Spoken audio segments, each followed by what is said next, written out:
சரி, போன வாரம் வந்து நம்ம மார்க் புஸ்தகத்தை ஆரம்பிச்சிட்டோம். எல்லாரும் வீட்டுல காஸ்பல் ஆஃப் மார்க் படிச்சுட்டு வரீங்களா? நான் உங்களுக்கு மறுபடியும் எம்பசைஸ் பண்றேன், வீட்டுல நீங்க மார்க் காஸ்பலை படிக்க ஆரம்பிங்க. ஓகேங்களா?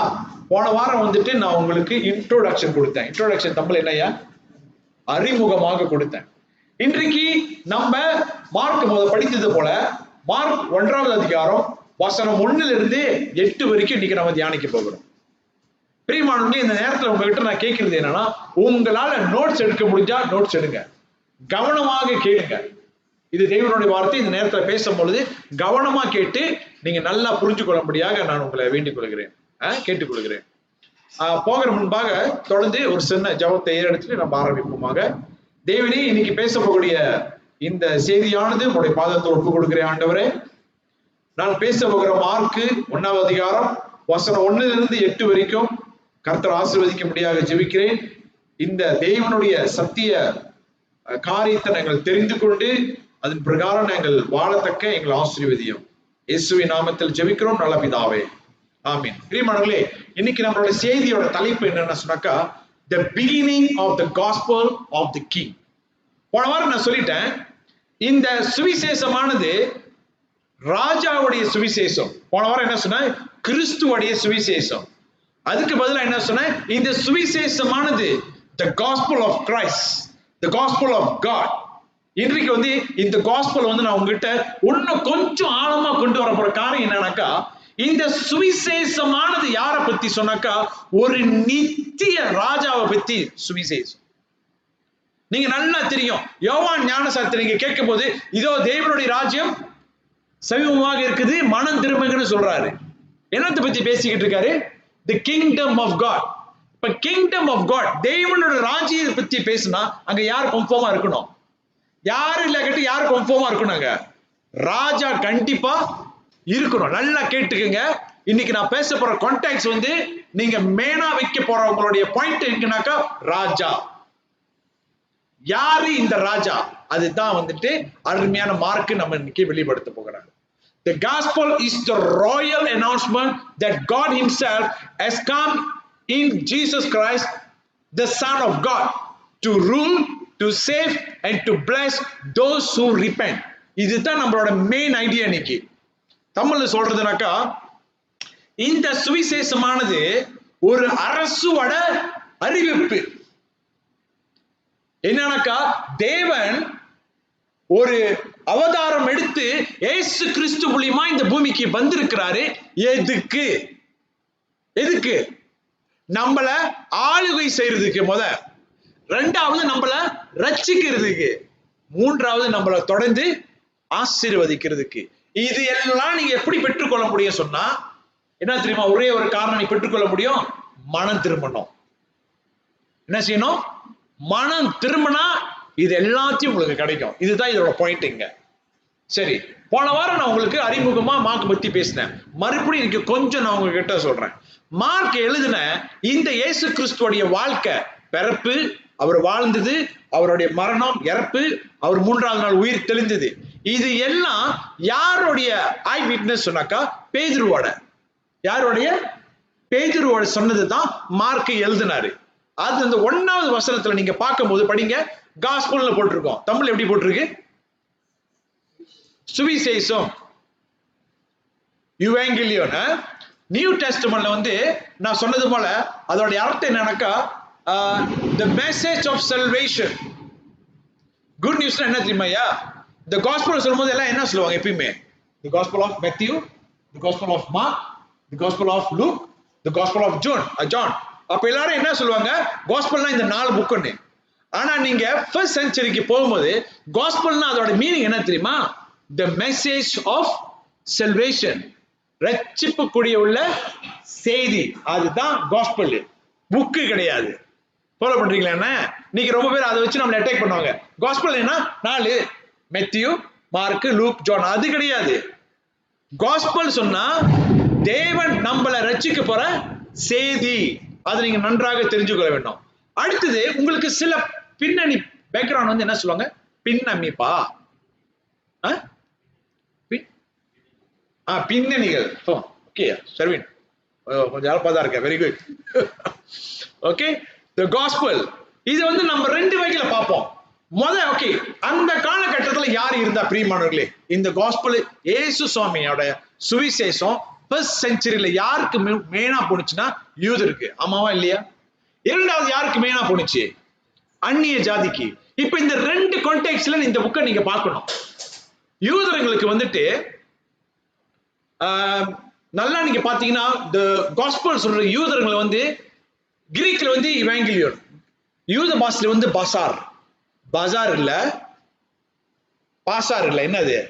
பசார். புரியுதுங்களா? அதான் வந்து யூத மொழியோட அர்த்தம். அது செப்துவஜன்ட்ல தான் வந்துட்டு குட் நியூஸ், அதாவது இவாங்கலியோன். இந்த நல்லா நீங்க தெரிஞ்சுக்கொள்ளணும். ஏன் யூதர்களுக்கு இது ஒரு நற்செய்தியா இருக்கு? இங்க வந்து மார்க் மலிக்கியாவா சொல்லுவாங்க தமிழ்ல, மலாய்ச்சி என்ன சொல்லுவாங்க? மல்கியாவா தமிழ்ல? மல்கியா புஸ்தகத்துல இருந்தோம் ஐசியா புஸ்தகத்தில் ரெண்டு புஸ்தகங்கள் எடுத்து ஜாயின் பண்ணி தான் இந்த மார்க்ல அதிகாரத்துல எழுதுறாரு. அப்படின்னா நீங்க நல்லா என்னத்தை யோசிக்கிறேன்னா, ஏன் மல்கியா புஸ்தகத்துல இருந்து எடுக்கிறாரு, ஏன் ஐசியா புஸ்தகத்துல எடுக்கிறாரு? கொஞ்சம் உங்களுக்கு அதோடைய பேக்ரவுண்ட் கொடுக்குறேன். பிரியமானவர்களே, இஸ்ரவேல் ஜனங்க நீங்க நல்லா பாத்தீங்கன்னா, யார் இஸ்ரவேல் ஜனங்க? அவங்க எங்க இருந்தாங்க? எஜிப்ட்ல அடிமையா இருந்தாங்க. அம்மாவா இல்லையா? இந்த ஆண்டவர் என்ன செஞ்சாரு? இவங்களை பிறகு அடிமைத்தனத்திலிருந்து வெளியே கொண்டு வந்தாரு. அப்புறம் இவங்களுக்கு என்ன கொடுத்தாரு? கானான் தேசத்தை கொடுத்தாரு. அம்மாவா இல்லையா? இவங்க ஆண்டவர் குடுமையா இருந்தாங்களா? பாவம் செஞ்சாங்க. அதுக்கப்புறம் வந்து எக்ஸைல் பண்றாங்க. எக்ஸைல் வந்து என்ன சொல்றாங்க? நாடு கடத்தப்படுறாங்க. எங்க போறாங்கனாக்கா பெபிலோனுக்கும் பெர்சியாவுக்கும் போறாங்க. இந்த ரெண்டு இடம் பிரியுது. ஆமாவா? இப்ப இங்க போய்கிட்டு இருக்கும் போது இந்த கஷ்டத்துல இந்த யூத மக்கள் இந்த கஷ்டத்துல போய்கிட்டு இருக்கும் போது ஐசியா வந்து 1வது அதிகாரத்திலிருந்து நல்லா கேட்டுக்குங்க. ஐசியா 1வது அதிகாரத்திலிருந்து 39வது அதிகாரம் வரைக்கும் கண்டதானமா இஸ்ரவேல் ஜனங்கள் என்ன செய்றாரு? உங்களுக்கு தேவனுடைய நியாய தீர்ப்பு வரப்போகுது. என்ன ஃபாலோ பண்றீங்களா? உங்களுக்கு தேவனுடைய நியாய தீர்ப்பு வரப்போகுது. நியாய தீர்ப்பு வரப்போகுது. ஒரு பேட்டான ஒரு நியூஸ் வந்துகிட்டு இருக்கு. அதுக்கப்புறம் 40வது அதிகாரத்திலிருந்து 66வது அதிகாரம் வரைக்கும் ஒரு நற்செய்தியை சொல்ல ஆரம்பிக்கிறாரு. புரியுதுங்களா உங்களுக்கு? ஸ்டார்டிங் எங்க ஆரம்பிக்குது? 40வது அதிகாரத்துல ஆரம்பிக்குது. ஐயா, அதை திருப்பி படிக்க முடியுமா? ஐசியா 40வது அதிகாரம் 3வது வசனம். குட் நியூஸ் படிங்க. அதே நேரத்துல இன்னொருத்தவங்க ஐசியா 52:7 எடுத்துக்கங்க. 43 படிங்கய்யா.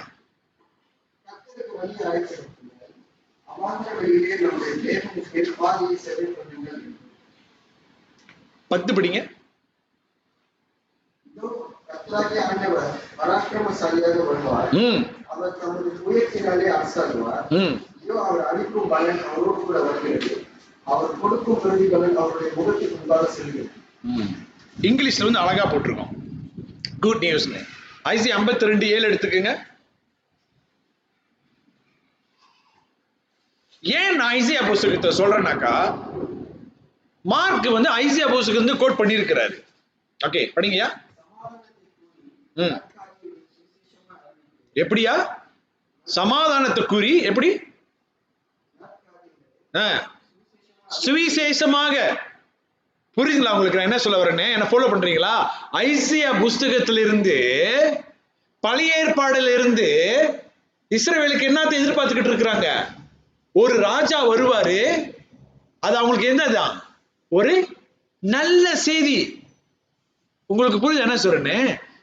யூதருங்க இவ்வளவு கஷ்டம் இன்ன வரைக்கும் கஷ்டப்பட்டுக்கிட்டு தான் இருக்கானுங்க. யூதருங்க இந்த கஷ்டப்பட்டுக்கிட்டு இருக்கும் போது அவங்க எதிர்பார்த்தோட இருக்கிறாங்கன்னா, எப்ப மெஸ்ஸியா வருவாரு, எப்ப இந்த ராஜா வருவாரு எதிர்பார்க்கோட இருக்கிறாங்க. இந்த ராஜா வர்றதா அவங்களுக்கு என்ன செய்தி? ஒரு நல்ல செய்தி. புரியுதுங்களா என்ன சொல்றது? அதுக்கப்புறம் நீங்க பாத்தீங்கன்னாக்கா நம்ம இந்த வருஷத்தை நம்ம படிப்போமே. மல்கியா 3 படிங்க தம்பி. மல்கியா 3:1 படிங்க. இது ரெண்டும் நீங்க இந்த 2 புக்கு ரொம்ப முக்கியம். மல்கியா புஸ்தகம் கடைசி புஸ்தகம், ஓகே, அப்புறம் ஐசியா புஸ்தகம் படிங்க.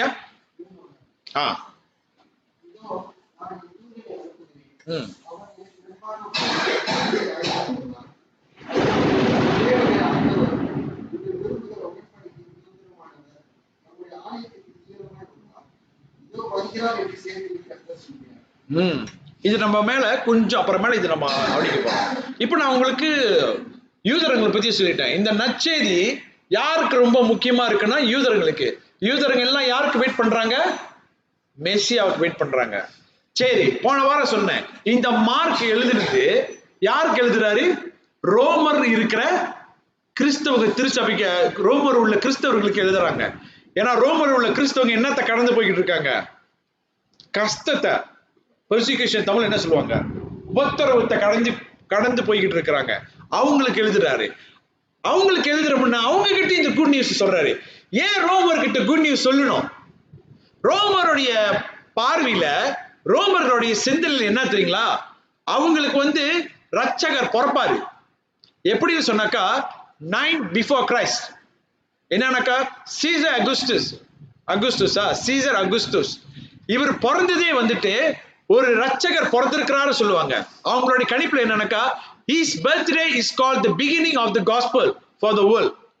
For the Romans, gospel announcement of the new emperor. அப்படின்னா ஒரு பேரரசர் பிறந்தாருனாக்கா, ரோமருடைய அரசாங்கத்துல ஒரு பேரரசர் பிறந்தாருனாக்கா அது அவங்களுக்கு என்னது?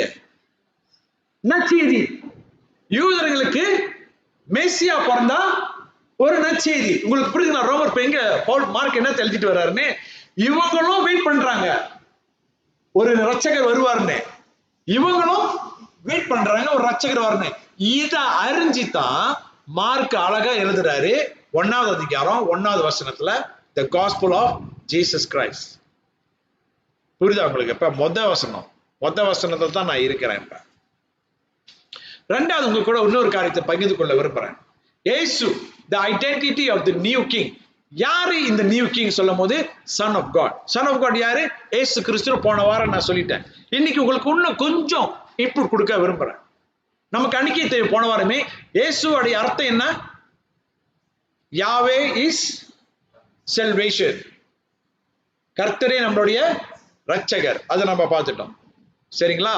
அடுத்தது நீங்க பாத்தீங்கன்னா இன்னும் கொஞ்சம் முக்கியமான ஒரு வசனம், மத்திய 1:21 பார்க்கும்போது you shall call him, his name is Jesus, he will save his people from sin. நல்லா கேட்டுக்கங்க. அவர் பேரு இயேசு. அவரு என்ன செய்ய போறாரா?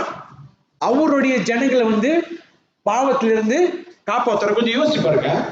அவருடைய ஜனங்களிலிருந்து பாவத்திலிருந்து காப்பாத்துவார்னாக்கா, அப்பனா அவருடைய ஜனங்கள் பாவத்துல இருக்காங்களா இல்லையா? நீங்க நல்லா யோசிக்கிறீங்களா? அவருடைய ஜனங்கள் பாவத்துல இருக்கிறாங்க, இவர் காப்பாத்த போறாரு. இப்ப இவர் வரலன்னா அவங்க பாவத்திலே இருப்பாங்க, பாவத்திலே செத்து போயிடுவாங்க, பாவமே அவங்களை புடிச்சுக்கிட்டு இருக்கோம். இப்ப இவர் வராரு. He will save his people. யாரோட people? அவருடைய ஜனத்தை. இது படிக்கும் போது இஸ்ரவேல் நினைச்சுக்குவாங்க. அதனால்தான் நீங்க யோவான் 10 படிக்கும் பொழுது, என்னுடைய ஆடுகள் என் சத்தத்தை கேட்கும், நான் அவர்களை அறிந்திருக்கிறேன், அவருடைய ஆடை அவர் கண்டிப்பா என்ன செய்வாரு? ரட்சிப்பாரு. பிரியமானவர்களே, மேசியாவோட இன்னொரு அர்த்தம் என்னன்னாக்கா anointed one. anointed one என்ன தெரியுமா? அபிஷேகம் பண்ணப்பட்டவர். son of godனா என்ன? ஏன்னா போன வாரம் என்று வரல, இன்னைக்கு இவரு வந்திருக்காரு ஷர்வீன். கொஞ்சம் நான் சொல்லிட்டு அப்புறம் நான் பாயிண்ட்டுக்கு போறேன். இன்னும் பாயிண்ட்டுக்கே நான் போல. ஓகே, இன்னும் பாயிண்ட்டுக்கே போல. son of godனா என்னக்கா? is not adopted, is not created. அவர் தத்தெடுக்கப்படல, அவர் உருவாக்கப்படல. one is nature with God. தேவனுடைய நேச்சர், தேவனுடைய சுபாவம் அவருக்கு இருக்கு. அதனால அவர் co-eternal. co-eternal என்ன தெரியுமா? என்றென்றுமே நிலைத்திருக்கிறவர். co-eternal, co-equal, கடவுளுக்கு சமமா இருக்கிறவர். அவர் தான் இயேசு கிறிஸ்து. யோவான் 1:49 நத்தனியேல் சொல்லுவாரு, நத்தனியேல் இயேசு பார்த்துக்கிட்டே இல்லை தெரியுமா? ஒன்னும் நத்தனியேலும் இயேசு ஒன்னும் செய்யல, ஒன்னும் பார்க்கவே இல்லை, உன்னை சந்திக்கவே இல்லை. என்ன இல்ல? உன்னை சந்திக்கவே இல்லை. ஆனா இயேசு நத்தனியேல் பார்த்துட்டு சொல்லுவாரு, எனக்கு ஒண்ணு தெரியும். எப்ப தெரியுமா? நீ இந்த மரத்து கீழே என்று ப்ரே பண்ணும்போது நான் உன்னை பார்த்தேன்றாரு. அதோட அர்த்தம் என்ன அப்படின்னா, இயேசு கிறிஸ்து எப்படி இருக்கிறாரு? உன்னை பார்க்கவே இல்லை, நான் உன்னை பார்க்கவே இல்லையா, ஆனா நான் சொல்றேன், ஐயா நேற்று நீங்க அந்த வீட்டுல வந்துட்டு ஆட்டுக்கறி சாப்பிட்டுட்டு இருக்கீங்க அப்படின்னு சொல்லி நீங்க எப்படி அங்க இருந்தீங்க? அவங்களுக்கு என்ன சொல்றேன், அப்ப நத்தினியில் அங்க இருந்தது இயேசு கிறிஸ்துக்கு தெரியுதுன்னா அவர் என்னத்தை காமிக்கிறாரு தெரியுமா? Is omni present, is omniscient. சகலத்தையும் அறிந்தவர், சகல இடத்திலையும் அவர் என்ன செய்றாரு? வாசம் செய்கிறவர். அப்ப பதிலுக்கு நத்தினியில் அவரை பார்த்து என்ன சொல்றாரு தெரியுமா? You are the son of God, you are the king of Israel. நீதான் இஸ்ரவேலுக்கு ராஜா, நீதான் தேவகுமாரன். மொத்த இஸ்ரவேல் மக்களும் அடிமைத்தனத்துல போய் எக்ஸைல்ல போயிட்டு அடிமைப்பட்டு நெபுக்கத்நேசர் எல்லாம் பட்டு தானியேல் புஸ்தகத்தை நீங்க படிக்கும் போது இங்கெல்லாம் அடிமையா இருந்து கஷ்டப்பட்டு வந்து எஸ்ராவும் நேமியா கொண்டு வந்து வச்சு உன்னமும் எப்ப மெஸ்ஸியா வருவாரு காத்து கொண்டு இருக்கிறவங்களுக்கு தெளிவா சொல்றாரு, நீதான் இஸ்ரவேலுடைய ராஜான்னு. இந்த நற்செய்தி தான் வந்துட்டு இன்றைக்கு நமக்கும் வருது பிரியமானவர்களே, நமக்கும் வருது. நம்ம நல்லா தெரிஞ்சுக்கணும் இயேசு கிறிஸ்து யார் நீங்க நல்லா தெரிஞ்சுக்கிட்டீங்கன்னா அடுத்த நான் இங்க போகும்போது உங்களால நல்லா புரிஞ்சுக்க முடியும். ஜீசஸோட வேர்ட், வொர்க்ஸ், டெத், ரெசரக்ஷன் எல்லாம் வந்து என்னத்தை காட்டுதுன்னா இவர் தான் வாக்குத்தத்தம் பண்ணப்பட்ட மெசியா, உலக ரட்சகர். பேதுரு வந்து இதே புஸ்தகம் மார்க் 8:9 அதுதான் சொல்றாரு, நீரே தேவனுடைய குமாரன் சொல்லி. அப்ப இதுல என்னத்தை காமிக்க சொன்னாக்கா, சிம்பிளா நான் ஓவர்வியூ கொடுக்கணும். மார்க்குடைய புஸ்தகம் என்னத்தை மெயினா சொல்லுதுனாக்கா, the arrival of the greatest king. எல்லா ராஜாவும் ஒரு நாள் செத்து போயிடுவாங்க, எல்லாம் செத்து போயிடுவாங்க. கடைசி வரைக்கும் எலிசபெத் நின்றாங்களா? எசேக்கியேல் நின்றாங்களா? ஜோனத்தான் நின்றாங்களா? அங்க வந்து தலைகீழ சொல்றேன், எசேக்கியேல் நின்றுருக்காங்களா ராஜா கடைசி வரைக்கும்? இல்ல. நின்றுருக்காங்களா? ஐயா எல்லாருக்கும் என்ன ஆகும்? ஒரு கட்டம் வந்தா செத்து போயிடுவாங்க. அப்ப யாருக்கு நித்தியமான இந்த சிங்காசனம் யாருடையது? த்ரோன் என்ன சொல்லுவாங்க? சிங்காசனம் தானே. இந்த சிங்காசனம், இந்த ராஜாவுடைய சிங்காசனம் நிரந்தரமானது யாரோட சொன்னாக்கா ஆண்டவருடைய உண்டிதான். இது எங்க நம்ம பார்க்கலாம்னா ஐசியா 6 எடுத்துக்கொள்ளுங்க. ஐசியா chapter 6 verse 1 to 4 படிங்கம்மா யாராவது ஒரு ஆளு.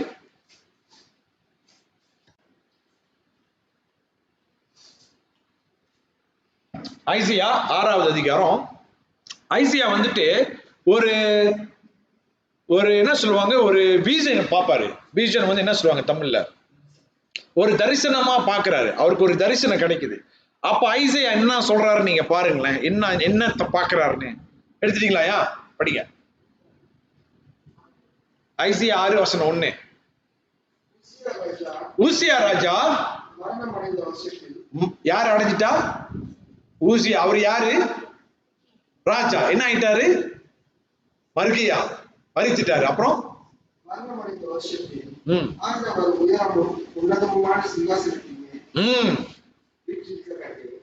அவருடைய வஸ்திரம் தொங்கலால் தேவாலயம் நிறைந்திருந்தது.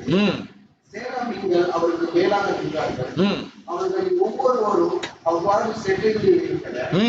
அவனவன் 2 செட்டைகளால் தங்கள் முகத்தை மூடி, 2 செட்டைகளால் தங்கள் கால்களை மூடி, 2 செட்டைகளால் பறந்து ஒருவரை ஒருவர் நோக்கி சேனையின் கர்த்தர் பரிசுத்தர் பரிசுத்தர் பரிசுத்தர். போதும்.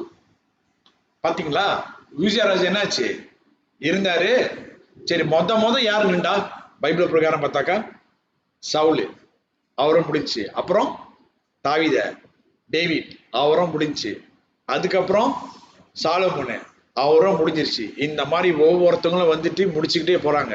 ஆனா ஆண்டு 2 சாமுவேல்ல சொல்லுவாரு, உன்னோட தாவீதுடைய வம்சத்திலிருந்து வர்றவருடைய சிங்காசனம் என்ன போகுது, ஒருபோதும் அதுக்கு முடிவில்லை. யார் அவங்க?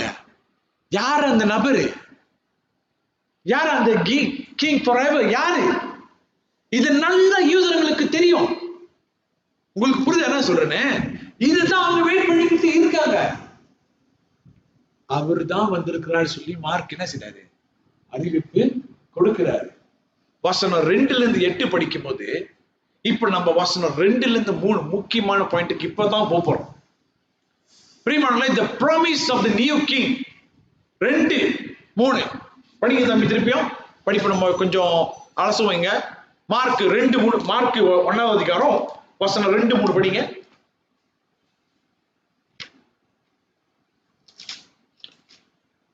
படிங்க.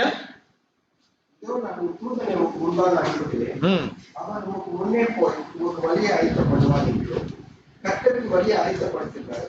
அவருக்கு பாதைகளை செவ்வாய் பண்ணுங்கள் என்று அனாந்தரத்திலே கூப்பிடுகளுடைய சத்தம் உண்டாகும் என்று தீர்க்கதரிசன ஆகமத்தில் எழுதியிருக்கிற பிரகாரமாய் 2, 3 படிச்சிட்டீங்க. சரி, இங்க நம்ம பார்க்கும்போது the promise of the new king, the gospel is rooted in God promise of his divine origin, not human invention, and it is fulfillment of the scripture, not a new idea. அப்படினாக்க இந்த சுவிசேஷமானது கர்த்தர் கொடுத்த ஒரு வாக்கு தத்தம். அது எங்க இருந்து ஆரம்பிச்சிச்சு சொன்னாக்கா தேவனிடத்துல இருந்து ஆரம்பித்தது, மனிதனால் அது ஆரம்பிக்கப்பட கிடையாது. இந்த இயேசு கிறிஸ்து இந்த பூமிக்கு ரட்சகரா வர்றது, ராஜாவாகி வர்றது, அது தேவனுடைய 2வது பிளான் கிடையாது. ஆஃப்டர் தாட் இல்ல, செகண்டரி பிளான் இல்ல, அது அவர் ஆரம்பத்திலிருந்தே வச்ச ஒரு பிளான். புரியுதுங்களா? இன்னைக்கு அநேகர் என்ன சொல்லுவோம், ஏன் ஆண்டவர் பழைய ஏற்பாடுல இருந்து இப்ப புதிய ஏற்பாடுல இப்படி இருக்காரு? பிரியமானவர்களே, அப்படி கிடையாது. பழைய ஏற்பாடுல இருந்து அவர் அதை தான் சொல்லிக்கிட்டு இருக்காரு. புரியுதுங்களா நான் சொல்றது? பழைய ஏற்பாடுல இருந்து அதுதான் சொல்லிக்கிட்டு இருக்காரு. The gospel is not a new news. சுவிசேஷமானது புதுசான ஒரு செய்தி கிடையாது. சுவிசேஷம் ஆக்சுவலி என்னது? ஒரு பழைய செய்தி, ஆனா அது ஒரு நல்ல செய்தி. அதுதான் மார்க் சொல்ல வருகிறார். மார்க் 50 படிச்சீங்களே, மார்க் 2, 3ல அது முத எங்கேயிருந்து கோட் பண்ணுதுன்னா, நம்ம படிச்சுமே மல்கியா 3:1. அப்படின்னா I send my messenger. Tamil எப்படி போட்டிருக்கு அதை படிச்சீங்களா? I will send my messenger. Tamil அதுதான். மார்க் 2 தான். மார்க் 1:2 இல்ல 1:2. இயேசு கிறிஸ்துவினுடைய சுவிசேஷத்தின் ஆரம்பம். இதோ நான் தூதனை முன்பாக அனுப்புகிறேன். தூதனை முன்பாக அனுப்புகிறேன். இது எங்கேருந்து எடுத்திருக்குன்னா மல்கியா 3வது அதிகாரம் வசனம் 1. மல்கியா என்ன செய்யறாருன்னா, இங்க அவர் அனுப்புற காரணம் எதுனாக்கா, இந்த உலகத்துக்கு என்ன வரப்போகுது? இந்த உலகத்துக்கு என்ன வரப்போகுது? நியாய தீர்ப்பு ஒண்ணு வரப்போகுது. உங்களுக்கு புரியுதுங்களா? இயேசு சுவாமி வர்றதுனால இங்க 2 விஷயம் நடக்கும். இயேசு சுவாமி வர்றதுனால 2 விஷயம் நடக்கும். ஒண்ணு என்ன நடக்குனாக்கா நியாய தீர்ப்பு, இன்னொன்னு என்ன நடக்குதுன்னா ரட்சிப்பு. உங்களுக்கு புரியுது என்ன சொல்றேன்னு? நியாய தீர்ப்புனா Micaiah speak about the judgment, while Isaiah going to speak about the salvation. Brother படிச்சார அந்த வசனத்துல நியாய தீர்ப்பு வருது, ரட்சிப்பும் வருது. புரியுதுங்களா உங்களுக்கு? 2 ஒண்ணா வருது. In the first coming of Jesus bring judgment to the temple. நீங்க அதே மல்கியா 1:2 படிச்சீங்க. அங்க என்ன சொல்றாரு படிங்க திருப்பியா. தமிழ்ல கொஞ்சம் பாப்போம், நம்ம இங்கிலீஷ்ல எடுத்துங்க, இங்கிலீஷ் எடுத்துங்க. ஏன் இது ஒரு ஜட்ஜ்மெண்ட் சொல்றேன் பாருங்களேன். மல்கியா 1:2. சிநேகித்தேன் என்று கர்த்தர் சொல்கிறார். அதற்கு நீங்கள் எங்களை எப்படி சிநேகித்தீர்கள் என்று கர்த்தர் சொல்கிறார். ஏசா யாக்கோபுக்கு சகோதரன் அல்லவோ, ஆகியும் யாக்கோபை நான் சிநேகித்தேன். மல்கியா 1:2. Okay. In the first coming of Jesus bring judgment to the temple. இயேசு வரும்போது அவருடைய ப்ரீ ஜட்ஜ்மென்ட் எங்க நடந்துச்சு? ப்ரீ ஜட்ஜ்மென்ட் என்ன தெரியுமா? அவருடைய நியாய தீர்ப்பு முத எங்க காமிச்சாரு? அவருடைய அந்த நியாய தீர்ப்பை டெம்பிள்ல காமிச்சாரு. ஆமாவா இல்லையா? என்ன செய்ய டெம்பிள்ல சாட்டை எடுத்து அடிச்சாரு. ஆமா தானே? என்னது அடிச்சாரு? எஸ். மல்கியா 3:2. 1:2 சொன்னேன். 3:2 படிங்க.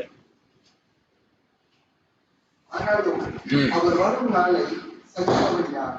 அவர் வெளிப்படுகையில் நிலை நிற்பவன் யார்? அவர் புறவிடுகளுடைய அக்கினியை போலவும் வண்ணார்களுடைய சௌகாரியத்தை போலவும் இருப்பார். படிங்க சொல்றது. அவர் உட்கார்ந்து வெள்ளியை புடமிட்டு சுத்திகரித்துக் கொண்டிருப்பார். அவர் லேவி புத்திரரை சுத்திகரித்து அவர்கள் கர்த்தருடையவர்களாய் இருக்கும்படிக்கும் நீதியாய் காணிக்கையை செலுத்தும்படிக்கும் அவர்களை பொன்னை போலவும் வெள்ளியை போலவும் புறப்படுவார். சரி, இங்கிலீஷ்ல படிங்க, எனக்கு தமிழ்ல எங்க இருக்கு ரைட்டா தெரியல. மல்கியா chapter 3 verse 2 ரைட்டா ஜெரமி? படிங்க, யாராவது இங்கிலீஷ்ல இருக்காமா? படிங்க.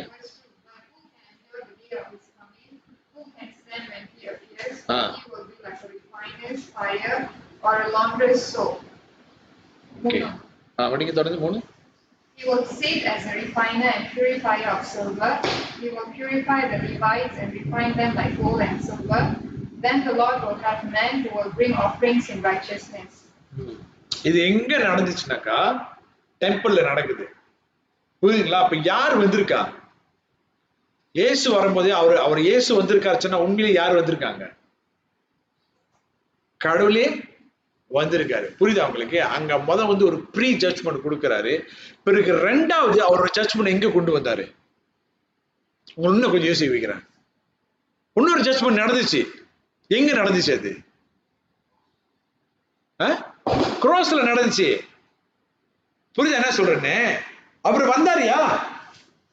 நல்லா பாருங்க, வந்தவன வந்து ஒரு தீர்க்க தரிசன வசனம் நிறைவேறுது. என்னன்னாக்கா தேவாலயத்தில் உள்ளது எல்லாத்தையும் என்ன செய்யறாரு? அவருடைய ஜெபம், அவருடைய ஜெப வீடு அது எடுத்து அடிக்கிறாரு, எல்லாம் பறக்குறாங்க. ரெண்டாவது அவர் மேல இன்னொரு ஜட்ஜ்மெண்ட் வருது. அவரே வந்துட்டு எங்க போறாரு? சிலுவைக்கு போறாரு. The following judgment came upon Jesus on the cross. He died for our sin.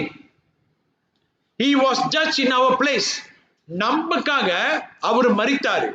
நமக்கு வரக்கூடிய நியாய தீர்ப்பு யார் மேல போகுது? அவர் மேல போகுது. இந்த வசனம் உங்களுக்கு தெரியல? ரோமர் 5:8 இருக்கு, மார்க் 10:45 இருக்கு. இந்த ரெண்டு வசனத்தை எடுத்துக்கொள்ளுங்க.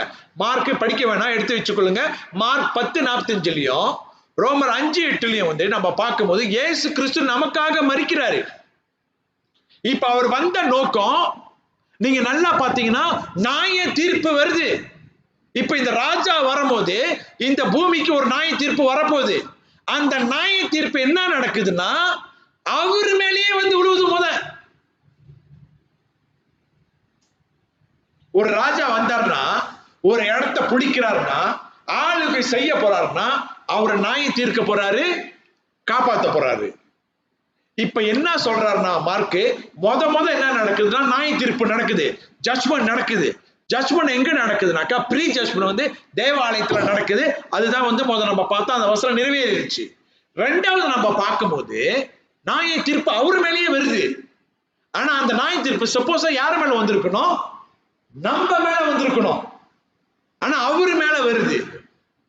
இப்ப இதனால அடுத்தது நீங்க பார்க்கும்போது தான் ஆகியனால ஐசியா 40:3 பார்க்கும்போது the voice of crying in the wilderness, தேவனோட வழியை செவிப்படுத்துங்கன்றாரு. இது என்ன சொன்னா நீங்க மனம் திரும்புறீங்கல்ல, அப்ப உங்களுக்கு என்ன வருது? இப்ப ரட்சிப்பு வருது. when you repent, இயேசுவோட வருகை நல்லா பாருங்கம்மா.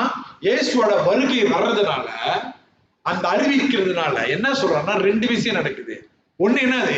நியாய தீர்ப்பு நடக்குது. ஒண்ணு ரட்சிப்பு நடக்குது. இந்த வருகையில நியாய தீர்ப்பு அவர் மேலேயே வந்து விழுவுது, ரட்சிப்பு நம்ம மேல வந்து விழுவுது. உங்களுக்கு புரியுதுங்களா? இதுதான் ஒரு நற்செய்தியா சொல்றாரு. ஃபாலோ பண்றீங்களா? என்ன ரொம்ப போட்டு குழப்பறேன்னா? ஓகே, நீங்க நல்லா பாத்தீங்கன்னா மார்க் வந்துட்டு ஓகே ட்ரம்ப் வந்தார். ஞாபகம் இருக்கு அடியில ட்ரம்ப் வந்தார். என்ன செஞ்சாங்க? போலீஸ் என்ன அட்டகாசம் பண்ணாங்க தெரியுமா? அத்தனை மீட்டிங், அத்தனை செக்யூரிட்டி, எல்லா போர்ஸும் இறக்கி விட்டானுங்க. ஏன்னா அவமானம். என்ன அவமானம் தெரியுமா? ட்ரம்ப் ஒரு சூடு போட்டாங்க, முடிச்சு மலேசியா வந்து ஃபெயிலியர் ஆயிடுவானுங்க.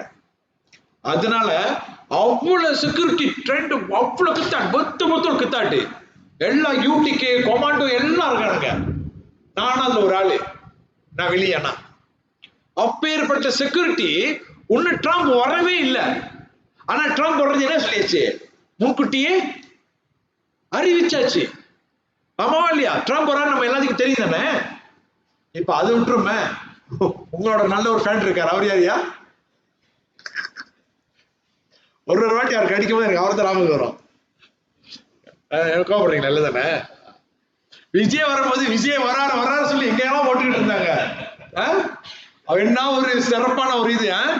அவர் வர்றாரு, அதுக்குன்னு ஒரு நல்ல பயங்கரமான எஸ்கார்ட், அது வேற போலீஸ். பாத்தீங்களா? கொஞ்சம் இதை யோசிச்சு பாருங்க. இதுதான் மார்க் செய்யறாரு. மார்க் என்ன சொல்றாருன்னா, அவங்கெல்லாம் செத்து போயிருவாங்களா, வர்ற போறாரு ஒருத்தர் பயங்கரமானவரு, உலகத்தையே என்ன செய்ய போறாரு, நாயம் செய்ய போறாரு. ரெண்டே விஷயம் தான் நடக்கும்.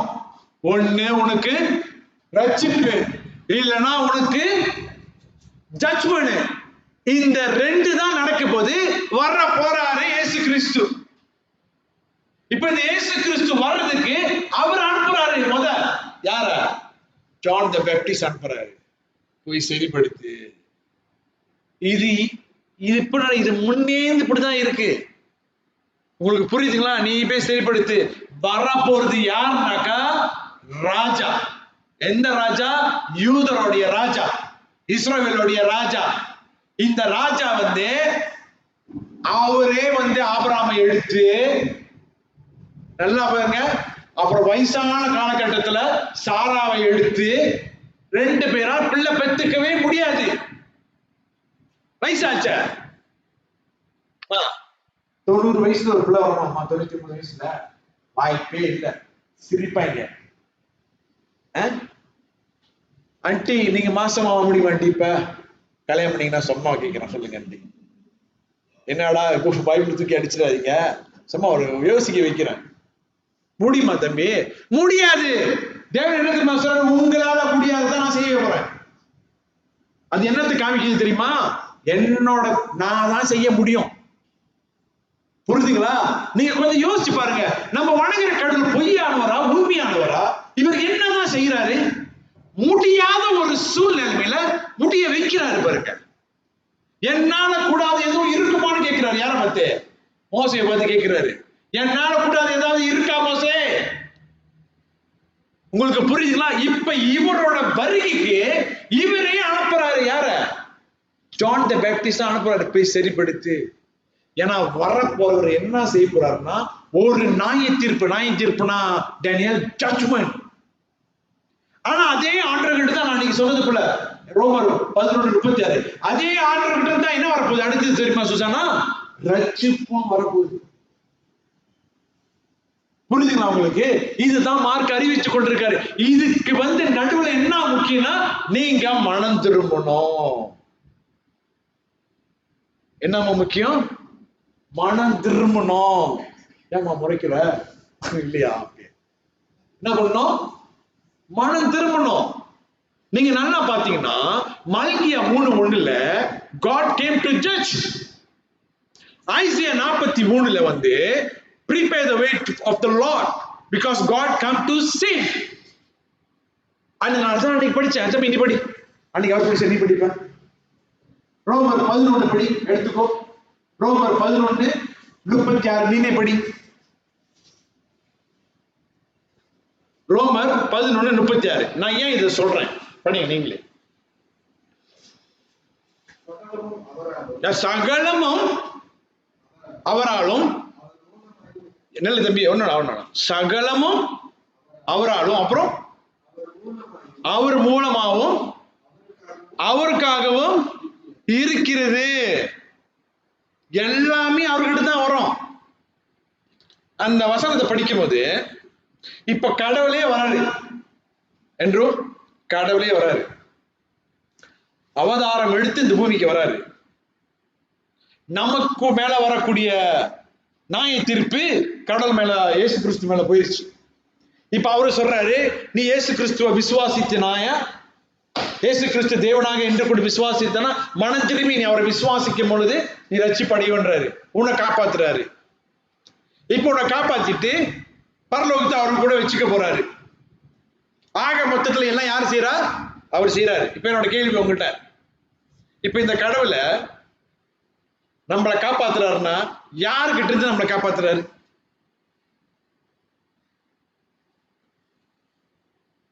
தானியல் உனக்கு தெரியும், நீ சொல்லாத. சாரா பாக்குது என்ன, என்ன கேட்டுறாதீங்கன்னு உன்கிட்ட தான் கேட்க போறேன். நீ சொல்லு பாப்போம். பாவத்துல இருந்து காப்பாத்துறாரு. வாரே வா சுசானா, கீழே பார்த்தாலும் உன்கிட்ட கேட்பேன். சொல்லி நீனு யாருக்கு இருந்து காப்பாத்துறாரு? பாவத்துல இருந்து காப்பாத்துறாரு. என்றோ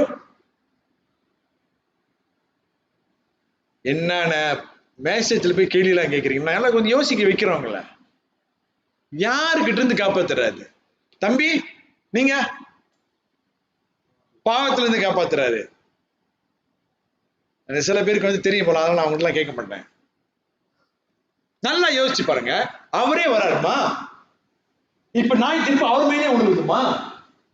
ஆமாவா இல்லையா? அவர் மேலே விழுகுது. அவருக்கு தான் திருப்பி வந்து எல்லாத்தையும் ஜட்ஜ் பண்ணி போட போறாரு. அப்ப நம்மள வந்து அவர் யாருக்கு காப்பாற்றுறாரு?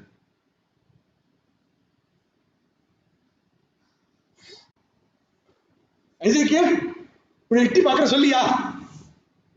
பிசாசுக்கு இருந்து காப்பாத்துறாரு. வரே வா.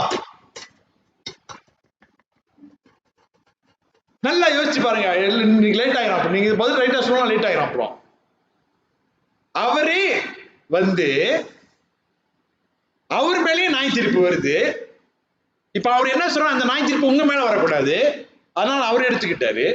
இப்ப அவர் வரும்போது நாய் திருப்பு கொடுக்க போறாரு. இப்ப யாருக்கு இருந்து நம்மளை காப்பாத்துறாரு? அவர்கிட்ட இருந்து. ரைட்டா சொல்லிட்டேன் என்று. புரியுதா என்று? இப்ப ரைட் தான் நான் சொல்றது. இப்ப யாருக்கு இருந்து காப்பாத்துறாரு? ஏன்னா அவர் நீதியின் தேவன். புரியுதா உங்களுக்கு? இதுதான் இந்த நற்செய்தி. பிரியமானவர்களே, காட் தி யூனிவர்ஸ்ல படைச்ச மகா பெரிய இந்த வல்லமை உள்ள ஆண்டவர் என்ன செய்யறாரு தெரியுமா? இந்த ரட்சிப்பு கொடுக்கிறதுக்காக ஒரு பெரிய ஹிஸ்டரியே நடக்குது, ஒரு பெரிய சரித்திரம் நடக்குது. ஏன்னா அவரு மனசனா வர்றாரு. புரியுதா சுஜானா? மனசனா வர்றாரு. கடவுள் ஐயோ மனசன் வேறயா? ஏஞ்சல் வேற, கடவுள் வேற. ஆனா அந்த கடவுள் மனசனாய் வராரு. எதுக்காக? அதெல்லாம் தேவையா அவருக்கு? நம்மளை ரட்சிக்கிறதுக்கு. எவ்வளவு பெரிய நற்செய்தி இது சொல்லுங்கம்மா. நான் பாருங்கம்மா, இப்ப எனக்கு வந்து ஒரு கூட்டம் இருக்காங்க. இவங்கெல்லாம் எனக்கு உயிரே கொடுக்குறேன்னு வச்சுக்கோங்க. தெரியல எத்தனை பேர் என்ன சொன்னா உயிரே கொடுக்குறேன்னு வச்சுக்கோங்க. இப்ப இவ்வளவு பேருக்கு வந்துட்டு ஜஸ்டிஸ் நான் உன்னை எப்படிதான் காப்பாற்றிட்டேன் ஜஸ்டிஸ் இல்லை வரேன் என்று நாளைக்கு போயிட்டு அந்த இடத்த முடிச்சுட்டு வந்துரு. யார் அனுப்புறேன்? என்று அனுப்புறேன். ஆனா இங்க ஜஸ்டிஸ் எல்லாத்தையும் நான் காப்பாற்றணும். என்ன தெரியுமா செய்யறேன்? நீ துருவன் படான். இப்பேற்பட்ட கடவுள் தான் மார்க் நம்ம கிட்ட பேசிக்கிட்டு இருக்காரு. நீங்க புரியுதா ஆண்டி? புரியுதா சொல்றது? இந்த மாதிரி கடவுள் தான் மார்க் இங்க பேசிக்கிட்டு இருக்கிறாரு. யார் இவரு? Christianity is this, Christianity begin with what God has done, not what man has does. நம்ம என்ன செய்யறோம்னு முக்கியம் இல்ல, கடவுள் என்ன செய்கிறாரு. புரியுதா சொல்றது? அடுத்ததாக வசனம் போவோம். நம்ம 4ஆம் வசனம் படிங்க தம்பி. மார்க் 1:2-3 படிச்சிட்டீங்க தானே? 4 படிங்க.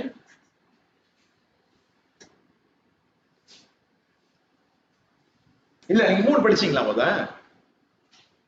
பரவாயில்ல படிக்கணும். ரெட்டி 3 படிங்க.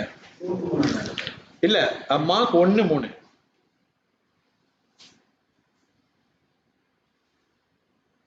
கர்த்தருக்கு வழி ஆயத்தப்படுத்துங்கள், அவருக்கு பாதைகளை செவ்வாய்ப்படுத்துங்கள், வனாந்தரத்திலே கூப்பிடுகிறவருடைய சத்தம் உண்டாகும் என்றும் தீர்க்கதரிசன ஆகமங்களில் எழுதியிருக்கிற பிரகாரமாய்.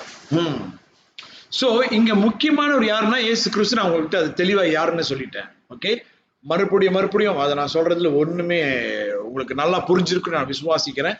அடுத்தது மெயினா நான் இப்ப யாரை பத்தி பேச போறேன்னு சொன்னாக்கா, பிரதர் 3ஆவது வசனத்தை படிச்சாரு. அடுத்த ஒரு வசனம் படிங்க, 4ஆவது வசனத்தை படிங்க.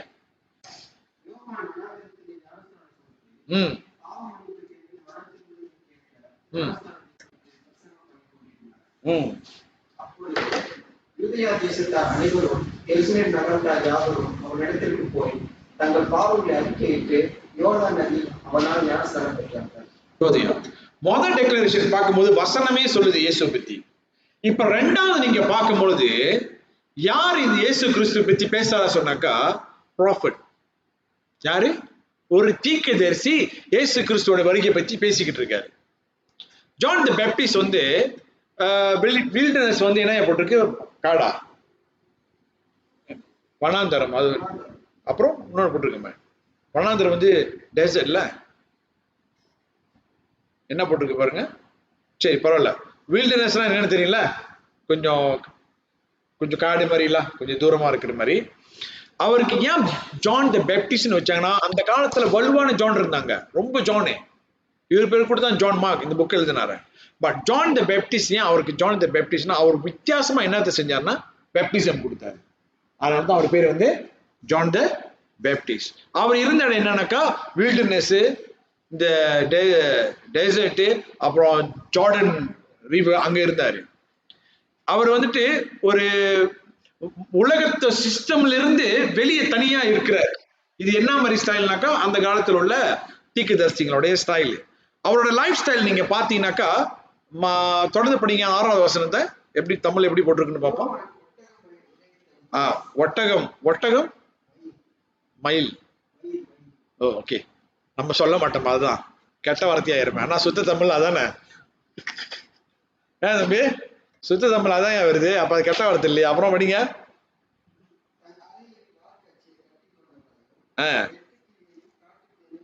சாப்பிடுவோமா? சாரா நீ சாப்பிடுவியா? வெட்டிக்கலையா? தேன்னா ஓகே, வெட்டிக்கலி ஓகேவா? சாப்பிட்டு தான் பாரு.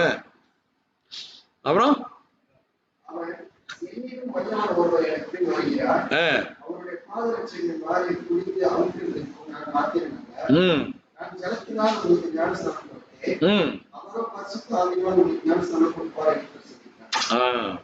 இப்ப நான் உங்ககிட்ட மெயினா பேச பொழுது வசனத்தை பத்தி பேசினேன்.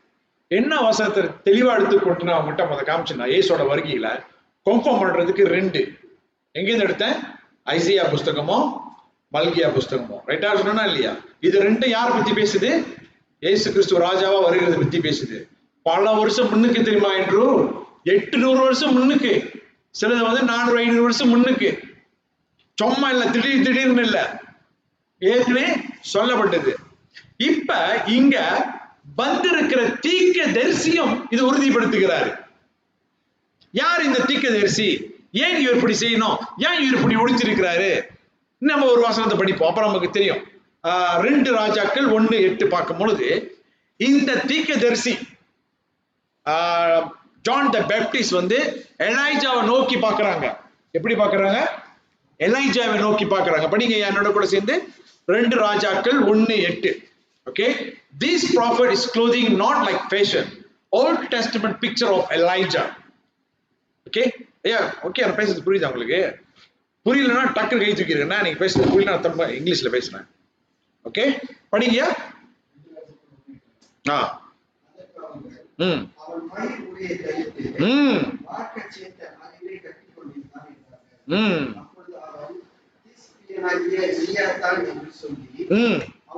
ஒரு தலைவனையும் அவருடைய 5 சேவகரையும் அனுப்பினார். மலை உச்சியில் உட்கார்ந்து இருக்கிற அவரிடத்தில் இவர் ஏறி போய், தேவனுடைய மனுஷனே, ராஜாவுடைய வர சொல்கிறார் என்றார். பாத்தீங்களா? ஏன் இங்க வந்து எலைஜா பத்தி பேசணும்? ஏன் இந்த ஜான் தி பேப்டிஸ்ட் வந்து எலைஜா மாதிரி உடுத்தணும்? இயேசு என்ன சொல்றாரு பாப்போமா? இயேசு என்ன சொல்றாரு? இயேசு சொல்ற முன்ன ஒரு வசனத்தை நான் சொல்றேன். லூக்கா 1:15, 16, 17 படிக்கும் போது, John came in the spirit and the power of Elijah. Tamil எப்படி போட்டுருக்கு அப்புறமேல எனக்கு படிங்க. அதே நேரத்துல மல்கியா கடைசி புஸ்தகம், ஆமாவா இல்லையா? இந்த மல்கியா கடைசி புஸ்தகம் 4வது அதிகாரத்துல 5வது வசனத்துல யாரை பத்தி பேசுறாங்கன்னு மல்கியா பார்ப்போம். மல்கியா எழுதும் போது எலைஜா இல்ல அப்ப. ஓகே, படிங்க 4:5.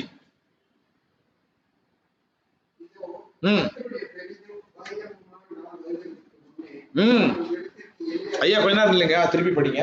படிங்க ஒரு வாட்டி.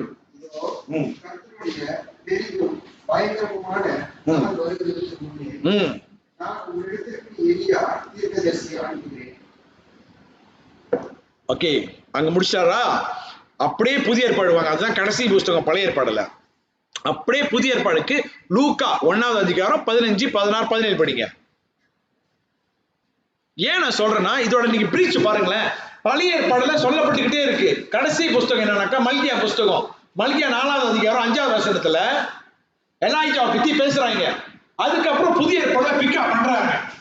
புதிய ஏற்பாடுல யாரை பிக்கப் பண்றாங்கனாக்கா இந்த ஜான் தி பேப்டிஸ்ட் தான் வந்து இந்த கடைசி ஓல்ட் டெஸ்டமென்ட் கடைசி தீர்க்கதரிசி சொல்லலாம். நம்ம படிங்க 1, 15, 16, 17.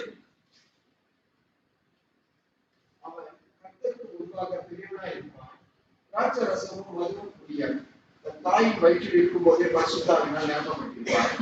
அவன் இஸ்ரவேல் சந்ததியாரை அநேகரை அவர்கள் தேவனாகிய கர்த்தரிடத்திற்கு திருப்புவார். பிதாக்களுடைய இருதயங்களை பிள்ளைகளிடத்திற்கும் கீழ்ப்படியாதவர்களை நீதிமான்களுடைய ஞானத்திற்கும் திருப்பி உத்தமமான ஜனத்தை கர்த்தருக்கு ஆயத்தப்படுத்தும்படியாக அவன் எலியாவின் ஆதியும் பலமும் உடையவனாய் அவருக்கு முன்னே நடப்பான். எப்படி போட்டிருக்கு? எலியாவோட ஆவி முத போட்டிருக்கு. ஆமாவா இல்லையா? The spirit and the power of Elijah. ஏன் இதை பத்தி பேசணும் சொன்னாக்கா John the Baptist is not Elijah incarnate. அதாவது ஜான் தி பேப்டிஸ்ட் இருக்காரு, அவர் எலைஜா, உண்மையான எலைஜா இல்ல. நீங்க தப்பா புரிஞ்சுக்க கூடாது. உண்மையான பழைய ஏற்பாடு ஏன்னா ரொம்ப பேர் என்ன சொல்லுவாங்கன்னா எலைஜா தான் பழைய ஏற்பாடுல சாவலிய.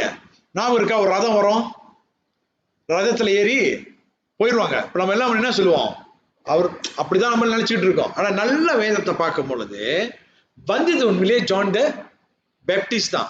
பட் அவர் வந்தது எப்படி வந்திருக்கிறாரு சொன்னாக்கா in the spirit and the power of Elijah. அதுதான் வந்து நம்ம அதை படிச்சவங்களுக்கு.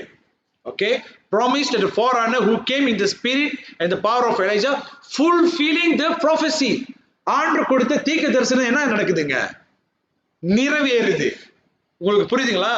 There is continuity of the ministry of Elijah, not identity of his person. அவருடைய ஊழியம் தான் என்ன செய்யுதுன்னா கண்டினியூ பண்ணுது. அவருடைய சொந்த ஐடென்டிட்டி என்ன சொல்லுவாங்க, சொந்த நபர் இல்ல, அவர் இல்ல. அது உங்களுக்கு புரியுது என்ன சொல்றேன்னு? இன்னும் கொஞ்சம் நம்ம இது பார்ப்போம். இது கொஞ்சம் முக்கியமான காரியம் நான் உங்ககிட்ட சொல்ல பிரயாசப்படுகிறேன்.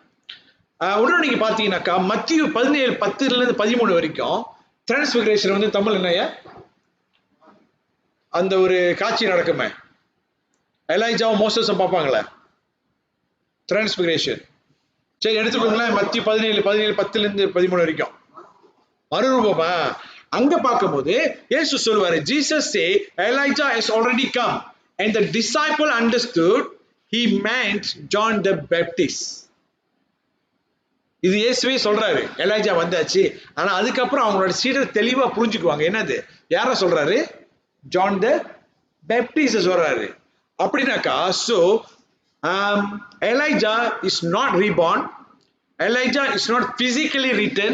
அப்படின்னா எலைஜா வந்து மறுபடியும் பிறக்கல, எலைஜா மாம்சமா வரல திருப்பியும். பட் ஜான் தி பேப்டிஸ்ட் வந்தது சேம் மிஷன். என்ன சொல்லுவாங்க, சேம் மிஷன். ரெண்டாவது எலைஜாக்கு இருந்த அதே தைரியம் யாருக்கு இங்க இருக்கு, ஜான் தி பேப்டிஸ்ட் இருக்கு. ஏன் அவர் என்ன யாரை கண்டிச்சாரு, ஏரட்டை கண்டிச்சாரு. அடுத்தது வந்து அதே ப்ராபர்ட்டிக் ரோல், அவரு சேம் கால் வந்து என்ன சொல்ற, மனம் திரும்புங்க. இதுதான் வந்து நம்ம புரிஞ்சுக்கணும். ஜான் தி பேப்டிஸ்ட் ஓல்ட் டெஸ்டமென்டோட ப்ராஃபட் ஸ்டைல்ல வராரு அவரு. இன்னொன்னு இவர் ஏன் முக்கியனாக்கா இவர் தான் பழைய ஏற்பாடுக்கும் புதிய ஏற்பாடுக்கும் பாலம், பிரீச். புரியுதுங்களா? அடுத்தது வந்து இயேசுவோட வருகைக்கு அவர் வந்து அறிவிப்பவராக காணப்படுகிறாரு. அழகா எப்படி சொல்ல முடியும்னாக்கா John the Baptist is Elijah functionally. எப்படி எலைஜா வந்தா ஃபங்க்ஷன் பண்ணுவாரோ அதே போல இங்க ஜான் தி பேப்டிஸ்ட் என்ன செய்றாரு, அதில் பெரிய செயல்படுகிறார். புரியுதுங்களா உங்களுக்கு? பட் பர்சனலா எலைஜா வந்து திருப்பியும் மாம்சத்தின் மாதிரியே அதே நபரு ஜான் தி பேப்டிஸ்ட் கிடையாது. இது குழப்பமா இருக்குது. நான் புரிய வச்சிருக்கேன் நினைச்சிருக்கேன், வசனம் உங்களுக்கு கொடுத்துட்டேன்.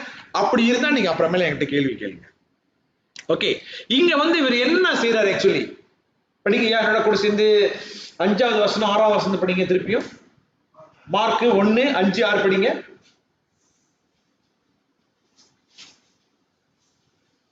படிங்க. இங்க நீங்க என்னத்த மெயினா பாக்குறீங்கன்னா சரி, மொத வந்து மார்க்கஸ் என்ன சொன்னாங்கன்னாக்கா, இவரோட வருகை வந்து இவர் யாரு, இந்த வருகைக்கு வந்து ரொம்ப நாளா யூத ஜனங்கள் காத்துக்கிட்டு இருந்தாங்க. ஒரு நல்ல ராஜா பொறுப்பார சொல்லி அந்நிய ஜாதியை காத்துக்கிட்டு இருந்தாங்க. ரெண்டாவது நம்ம பார்க்கும்போது இது வேத வசனத்துல அநேக நேரத்துல பழைய ஏற்பாடுல ஆண்டு சொல்லப்பட்ட ஒரு நபர் இயேசு கிறிஸ்து ரட்சகர், வசனமும் கூறியிருக்கு. இப்ப அடுத்தது நம்ம பார்க்கும்போது ஒரு தீர்க்கதரிசியும் வந்துட்டு அறிவிக்கிறாரு ராஜா வந்துட்டாரு என்று சொல்லி. இப்ப இவரோட வருகைக்கு, இவரோட ராஜ்யத்துக்கு என்ன அவர் டிமாண்ட் பண்றாரு? டிமாண்ட் என்ன சொல்லுவாங்க தமிழ்ல? என்னத்த அவர் எதிர்பார்க்கிறாரு, என்னத்த அவர் கேட்கிறாரு? இந்த ராஜ்யத்துல நீங்க வந்து அவரோடு கூட சேர்ந்து இந்த ராஜ்யத்துல இருக்க முடியும்னா அவர் என்னத்த டிமாண்ட் பண்றாரு? என்னத்த டிமாண்ட் பண்றாரு? முதல்ல நான் சொன்னேன், மனம் திரும்பணும். The gospel demands repentance. மனம் எங்க திரும்பணும்? எங்க இருந்து? இருதயத்துல இருந்து, அப்புறம் சிந்தனையில இருந்து, அப்புறம் சித்தத்துல இருந்து. புரியுதா? நம்ம இருதயத்துல இருந்து மனம் திரும்பணும், சிந்தனையில இருந்து மனம் திரும்பணும், சித்தத்துல இருந்து மனம் திரும்பணும். ரிப்பெண்டன்ஸ் வந்து உண்மையான இதுல பார்த்தாக்கா மெத்தோனியா அப்படின்னா genuine turning from sin and self to God. Vijay என்ன சொல்லுவாரு தம்பி? ஒரு வாட்டி நான் முடிவு எடுத்துட்டேன்னா என் பேச்ச நானே கேட்க மாட்டேன்னா, அப்படின்னா அவரு என்ன மாதிரி ஆளு அவரு? ஆனா இங்க நம்ம என்ன செய்யணும்? உங்களுக்கு இயேசு கிறிஸ்து தான் ராஜானா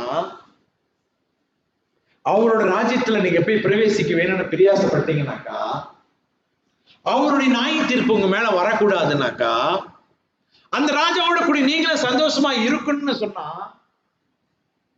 உண்மையிலே ஒண்ணு நடக்க போகுதுப்பா, இப்படி ஒரு ராஜ்யம் கட்டப்பட போகுது. அவர் கேட்கிறது ஒன்னே ஒண்ணு என்னன்னா, மனம் திரும்புங்க. என்ன செய்யணும்? மனம் திரும்பணும். உங்க பாவத்திலிருந்து மனம் திரும்புங்க.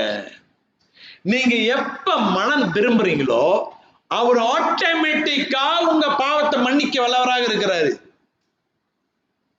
நீங்க என்ன விதமான பாவம் இதுக்கு முன்ன செஞ்சிருந்தாலும் சரி, நீங்க அவரே தூசிட்டு இருந்தாலும் சரி, நீங்க எப்ப முற்றிலுமாக மனம் திரும்புறீங்களோ அந்த தேவன் உங்களை என்ன செய்வாரு? மன்னிப்பாரு. அதுதான் நம்ம சொல்றாரு, be baptizing by him in the Jordan of river, confessing the sin. பாவத்தை மன்னிக்கிறாரு. பேப்டிசம் சொல்லும் போது தெரியுமா, அது வெளி தோற்றம் உள்ள ஒரு அடையாளம். மன திரும்பல் வந்து இருதயத்துல நடக்கிற ஒரு விஷயம். இன்னைக்கு ரொம்ப பேர் பேப்டிசம் எடுத்துட்டு என்ன நினைச்சுக்கிறாங்க? ஏன் பாவம் மன்னிக்கப்பட்டுருச்சுன்னு தெரியுமாமா? 12 வயசு வந்தா போதும் மனத்திலே பேப்டிசம் எடுத்துருவோம். நான் ஞானஸ்தானம் எடுத்துட்டேன், எல்லாத்துக்கிட்டும் என் மாவும் ஞானஸ்தானம் எடுத்துட்டு தெரியுமா? எப்படி? என் மாவும் ஞானஸ்தானம் எடுத்துட்டா எனக்கு சந்தோஷம். ஆனா மாவன் பின்னால திருட்டு வேணா பண்ணிட்டு இருப்பான், மனமே திரும்பி இருக்க மாட்டான். அப்ப எதுக்கு எடுக்கிறாங்க? ஒரு கடமைக்கு எடுக்கிறாங்க. உண்மையான மன திரும்பல் எப்படி நடக்கிற பிரியமானவர்களே, இது நல்லா தெரிஞ்சுக்க. ஏன் யூத மதத்துல வந்துட்டு இந்த மாதிரி பேப்டிசம் கொடுக்கிறாரு தெரியுமா? John the Baptist. இது என்ன அர்த்தம் தெரியுமா? யாரெல்லாம் மத்த மதத்தில் உள்ளவர்களோ, மத்த ஜாதியோ, அவர்கள் யூதர்கள் கிடையாது, அவங்க யெகோவா தேவனை ஏற்றுக்கொள்ள வேணும்னா இந்த மாதிரி ஞானஸ்தானம் எடுக்கணும். இங்க நல்லா நீங்க பாத்தீங்கன்னா, இங்க ஞானஸ்தானம் எடுக்கிறது ஞானஸ்தானம் யார் எடுக்க வரா? யூதர்கள் எடுக்க வராங்க. யார் எடுக்க வரா? யூதர்களுக்கு இது தேவையில்லை. யூதர்கள் இல்லாததான் இந்த மாதிரி ஞானஸ்தானம் எடுக்கணும்.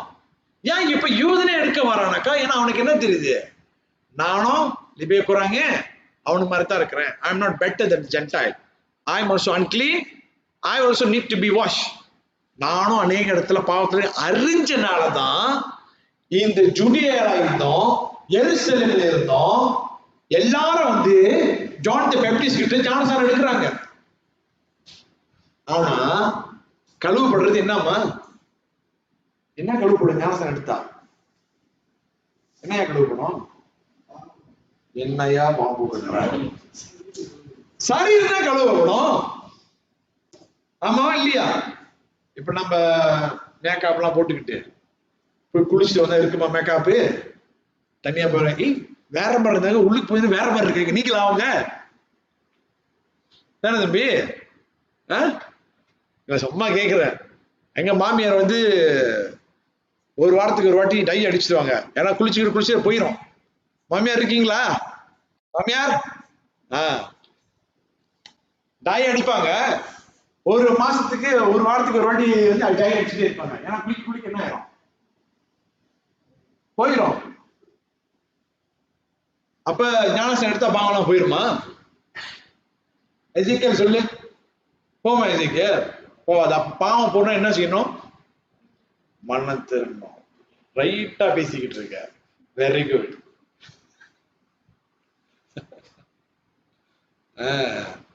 சந்தோஷமா இருக்கு. மனம் திரும்பணும். அதுதான் வந்துட்டு ஜான் த பேப்டிஸ்ட் அதுதான் த்ரூலியா சொல்ற, நீங்க மனம் திரும்புங்க. The only way to prepare for a King Jesus is to repent and confess their sin. சாதாரண எம்டி ரிலிஜனா இருக்க கூடாது பிரியமானவர்களே. இன்னைக்கு நல்லா ஆராய்ச்சி பண்ணி பாருங்க. எத்தனை பேர் இன்னைக்கு நம்ம சபையில, எத்தனை பேர் தெரியுமா? நம்ம குடும்பத்தாரில் நீங்க எல்லாம் ஆராய்ச்சி பண்ணி பாருங்க. நம்ம கிறிஸ்தவங்களாம் இருப்போம், ஆனா பாவம் வாழ்க்கையில எந்த விதமான மாற்றமும் இருக்காது. என்ன இருக்காது? எந்த விதமான மாற்றமும் இருக்காது. இன்னைக்கு என்ன மார்க்கஸ் என்ன கத்து கொடுத்துக்கிட்டு இருக்கீங்க? மார்க் எடுத்தீங்க, 1வது அதிகாரம் எடுத்தீங்க, 1வது வருஷத்துல இருந்து 8வது வருஷம் சொல்லிக்கிட்டு இருக்கீங்க. இதெல்லாம் எங்களுக்கு தெரியுமாண்ண? என்ன நீங்க தெரிஞ்சுதான் எனக்கு கத்து கொடுத்துக்கிட்டு இருக்கீங்க? ஏன் நான் உங்ககிட்ட திரும்பி ஒரு கேள்வி கேட்கிறேன். இப்ப இவர் சொல்றாரு, இவர் வந்து ஜீவனும் மரணம் இருக்கிற விஷயத்தை பத்தி பேசிக்கிட்டு இருக்காரு. நான் உங்ககிட்ட கேட்கறது ஒண்ணே ஒண்ணுதான், நீங்க உங்களை சோதித்து பாருங்க. Check yourself. உங்க இதயத்தை நீங்க ஆராய்ச்சி பண்ணி பாருங்க. நான் உண்மையிலே இந்த ஆண்டு மண்ணுக்கு மனம் திரும்பி இருக்கேனா? நீங்க மனம் திரும்பவுனா இருந்து சொன்னாக்கா பாருங்க, 2 கொரிந்தியர் படிப்போமே. 2 கொரிந்தியர் 5வது அதிகாரம் 17வது வசனம். 2 கொரிந்தியர் 5வது அதிகாரம் 17வது வசனம். Through repentance involve a transformation of one nature. படிக்கியா? இப்படி இருக்க ஒரு கிறிஸ்துவுக்குள்ள இருந்தால், இல்லைங்க, இப்படி இருக்க ஒருவன் கிறிஸ்துவுக்குள் இருந்தால் அவன் புது சிருஷ்டி. என்ன சொன்ன? புது சிருஷ்டி என்ன தெரியுமா? புதுசாக படைக்கப்பட்டிருக்கு திருப்பியும். அப்புறம் பழசெல்லாம் என்ன போச்சு? பழசு என்ன போச்சு? எல்லாம் ஒளிஞ்சு போச்சு, எல்லாம் புதிதாயிட்டது. என்னோட கேள்வி என்னன்னா, 1995 ரட்சிக்கப்பட்ட மார்க்கஸ் 2026 ஒரு பாவம் கூட விடாம செஞ்சுக்கிட்டு இருந்தனாக்கா, அதே இன்னும் ஆண்டவரை குறை சொல்றது, இன்னும் அதே திருட்டு வேலை பண்றது, இன்னும் இவனை மன்னிக்க முடியல, இன்னும் அவனை மன்னிக்க முடியல, இதா பண்றது அதா பண்றது, அவனை சபிக்கிறது இவனை சபிக்கிறது, உங்க வாழ்க்கையில ஒரு மாற்றம் கூட இல்லைனாக்கா யோசிச்சு பாருங்க.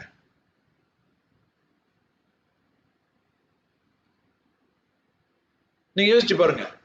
நான் யோசிக்க சொன்னா, சரி ஐயா நீங்க என்ன படிச்சீங்க? முத 2 கொரிந்தியர் 1 கொரிந்தியர் படிச்சீங்களா? 2 கொரிந்தியர் சரியா? அதே 2 கொரிந்தியர் 13 போங்க. என் கூட எடுத்துங்க 2 கொரிந்தியர் 13.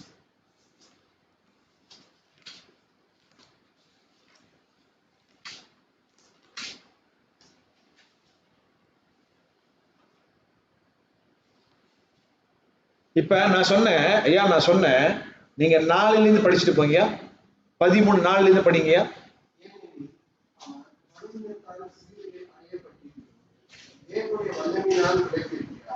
அப்படி நாங்களும் அவருக்குள் பலவீனராய் இருந்து இந்திரியமாய் இயற்றிய தேவனுடைய வல்லமையினால் அவர்களோடு கூட விளக்கியிருப்போம்.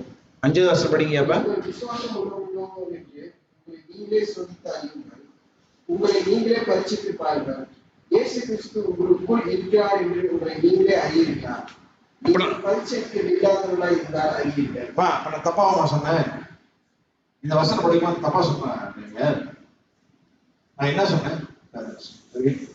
நீங்க உண்மையிலேயே கிறிஸ்துக்குள்ள இருக்கீங்களா இல்லையான்னு சொல்லி உங்களை சோதித்து பாருங்க. உங்க வாழ்க்கையை நீங்க சோதித்து பாருங்க. நீங்க உண்மையிலேயே கிறிஸ்துக்குள்ள இருக்கீங்களா இல்லையா? நீங்க ரட்சிக்கப்பட்டு நீங்க என்னமா புதிய கிரியேஷன், புரியுதாமா? நீங்க புதிய சிருஷ்டி. உங்களோட நேச்சர் வந்து மாறணும். நீங்க முன்ன மாதிரி இருக்க முடியாது. முன்ன மாதிரி இருக்குன்னா உங்ககிட்ட சொல்றேன், நீங்க செக் பண்ணி பாருங்க. உங்களை என்ன சொல்றேன், ஆராய்ச்சி பண்ணி பாருங்க. அதனாலதான் நிக்கோடேமஸ் வந்துட்டு ரொம்ப வைராக்கியமா வருவாரு. ஆனா உங்களுக்கு ஒரு பையன் இருக்கு. என்ன இருக்கு? ஒரு பையன் இருக்கு. அப்ப ஆண்டு பார்த்து, நிக்கோடேமஸ் நீ இஸ்ரவேலுக்கு போதகன்னா ஆயிடுச்ச, அப்படியே என்ன தெரியும் உனக்கு? பைபிள் இல்லைன்னா எல்லாமே தெரியும்.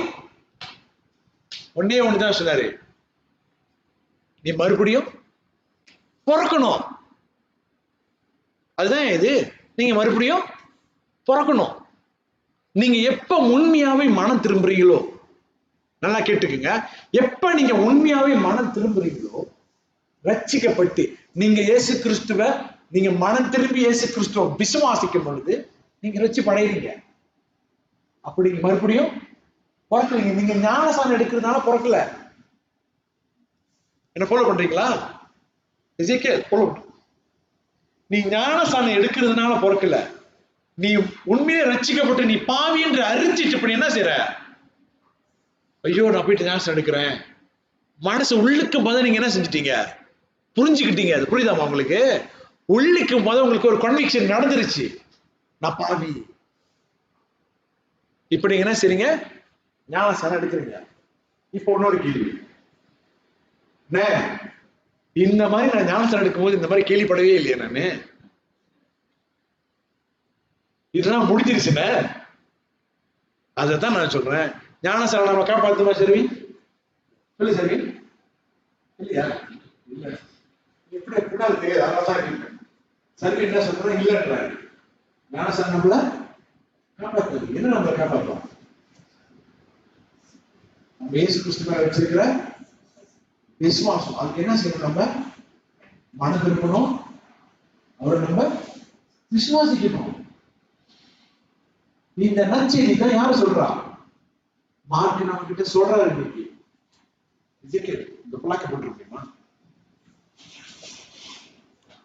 பேட்டரி முடிய போகுது, அங்க போட்டு. சரி, நீங்க எப்படி இது உறுதியா சொல்ல முடியும்? எனக்கு இன்னும் 20 நிமிஷம் டைம் இருக்கு. இன்னும் இது நீங்க புரிஞ்சுக்க. இதான் ஆக்சுவலி இது நான் சொல்லிட்டு வந்தேன். இதான் மெயின் பாயிண்ட். இப்ப நான் வர்றது இது 2 தான். இங்கதான் மெயின் பாயிண்ட். என்னோட பாயிண்ட் இங்கதான் இருக்கு மெயினாவே. ஓகே, ஏன்னா நம்ம ரொம்ப வருஷமா சர்ச்சுக்கு போய்கிட்டு இருக்கோம். நீங்க ரொம்ப வருஷமா பல சர்ச்சுக்கு போயிட்டு இருக்கு. இன்னைக்கு நம்ம கிட்ட வரீங்க, நான் உங்ககிட்ட சொல்றது இதுதான். மத்தியோ என் கூட எல்லாம் எடுத்துக்கங்க. ஒரு ஆள் இங்கிலீஷ்ல படிங்க, ஒரு ஆள் தமிழ்ல படிங்க. மத்தியோ 3வது அதிகாரம் வசனம் 8, 9. ஏன் மனத்திரும்பல், உங்களுடைய மனத்திரும்பல் ஏன் முக்கியம்? அந்த மனத்திரும்பல் எங்க வெளிப்படும்? புரியுதா நான் கேட்கிறது? நீ உண்மையிலேயே மனம் திரும்பினியா என்றோ அந்த மனத்திரும்பல் எங்க வெளிப்படும்? எங்க காமிக்கும் நான் உண்மையிலேயே மனம் திரும்பி இருக்கேன்னு? படிங்க.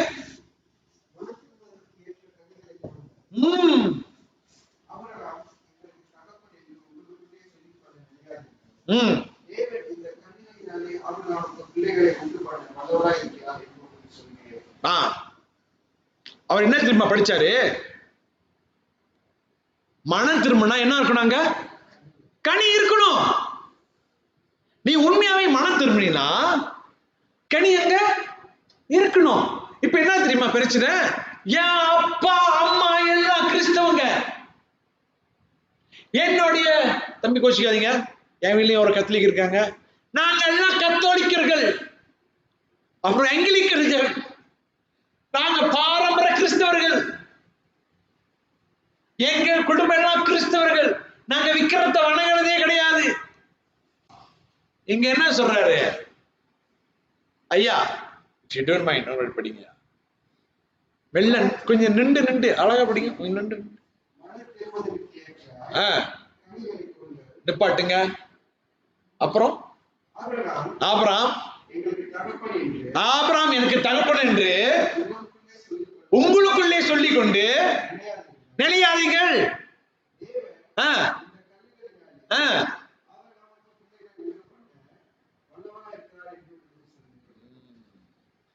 யோவான் 8 சொல்லுவாரு, நாங்க ஆபிரகாமின் பிள்ளைங்கன்னு. அவர் என்ன திரும்ப சொல்லுவார் அதுக்கு? நீ ஆபிரகாமோட பிள்ளை இல்ல, நீ பிசாசியோட பிள்ளைன்னு. படிச்சிருக்கீங்களா அந்த வசனத்தை? புரியுதாயா? அப்ப வந்து ரட்சிப்பு குடும்பத்துல இருந்து வரமா டேனியல்? ட்ரெடிஷனல்ல வரமா டேனியல்? சபைக்கு போறதுனால வரமா? வராது. மனம் திரும்பணும். புரியுதா? மனம் திரும்பணும்.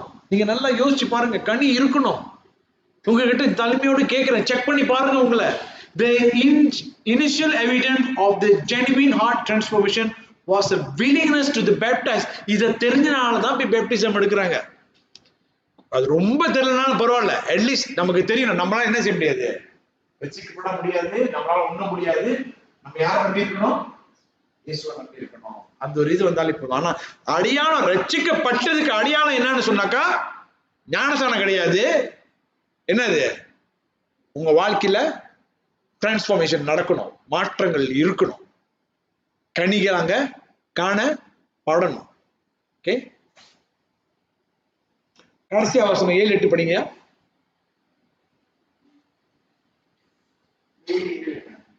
ஆமையா, மார்க் 1வது அதிகாரம் கடைசி வசனம் முடிக்க போறேன். 7-8 படிங்க. இப்ப the preeminence of the new king யாரு? ஓகே, அவர் வந்து ராஜா வராரு சொல்றீங்க, ராஜாவுக்கு வழியெல்லாம் செவிப்படுத்துறாங்க, அப்புறம் வந்து மன திரும்ப சொல்றீங்க, அப்புறம் வந்து அவர் என்ன செய்ய போறாரு? இப்ப இவர் வந்து ஞானஸ்தானம் தண்ணியில கொடுக்கிறாரு, அவர் எப்படி கொடுக்க போறாரு? படிங்கதா.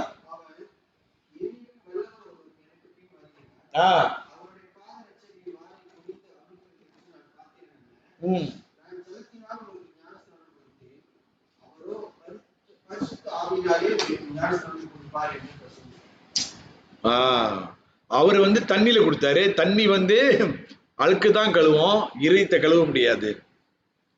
ஓகே, இது என்னத்த குறிக்குதுன்னா, ஜான் வந்து தன்னுடைய தாழ்மையான காரியத்தை அங்க பேசுறாரு. Untying sandals was the lowest slave task. Slave இருப்பாங்க தெரியுமா, அவங்களோட மிக பெரிய ஒரு ரொம்ப என்ன சொல்லுவாங்க, கேவலமான ஒரு வேலை என்ன சொன்னாக்கா சப்பாத்தியை கழட்டுற வேலை. இவர் என்ன சொல்றாரு தெரியுமா, அது கூட எனக்கு தகுதி இல்லைன்றாரு. ஆனா இன்னைக்கு நம்ம வந்து கடவுளை பார்த்து, நீங்க இருக்கீங்களா? இருக்கீங்களா? உங்களுக்கு என்ன கண்ணு தெரியுதா? நான் பட்டுக்கிற பாடலாம் நீங்க பாக்குறீங்களா? தானே நான் கேட்டிருக்கேன் ஒரு காலத்துல, முன்ன ரொம்ப நாள் முன்னுக்கு. ஆனா ரட்சிக்கப்பட்டவன நான் அதை கேட்கறதே நிப்பாட்டிட்டேன். சோ இங்க என்னத்துல நம்ம பார்க்கலாம்னாக்கா, 2 டிஃபரெண்ட் மினிஸ்ட்ரி பார்க்கலாம். ஜான் என்ன செய்யறாருன்னா, தன்மையான ஞானஸ்நானம் கொடுக்கிறாரு, அது வெளியே தோற்றம், அது ஒரு சிம்பாலிக்கு. அங்க வந்து பரிசுத்த ஆவியானவர் வர்றது கிடையாது.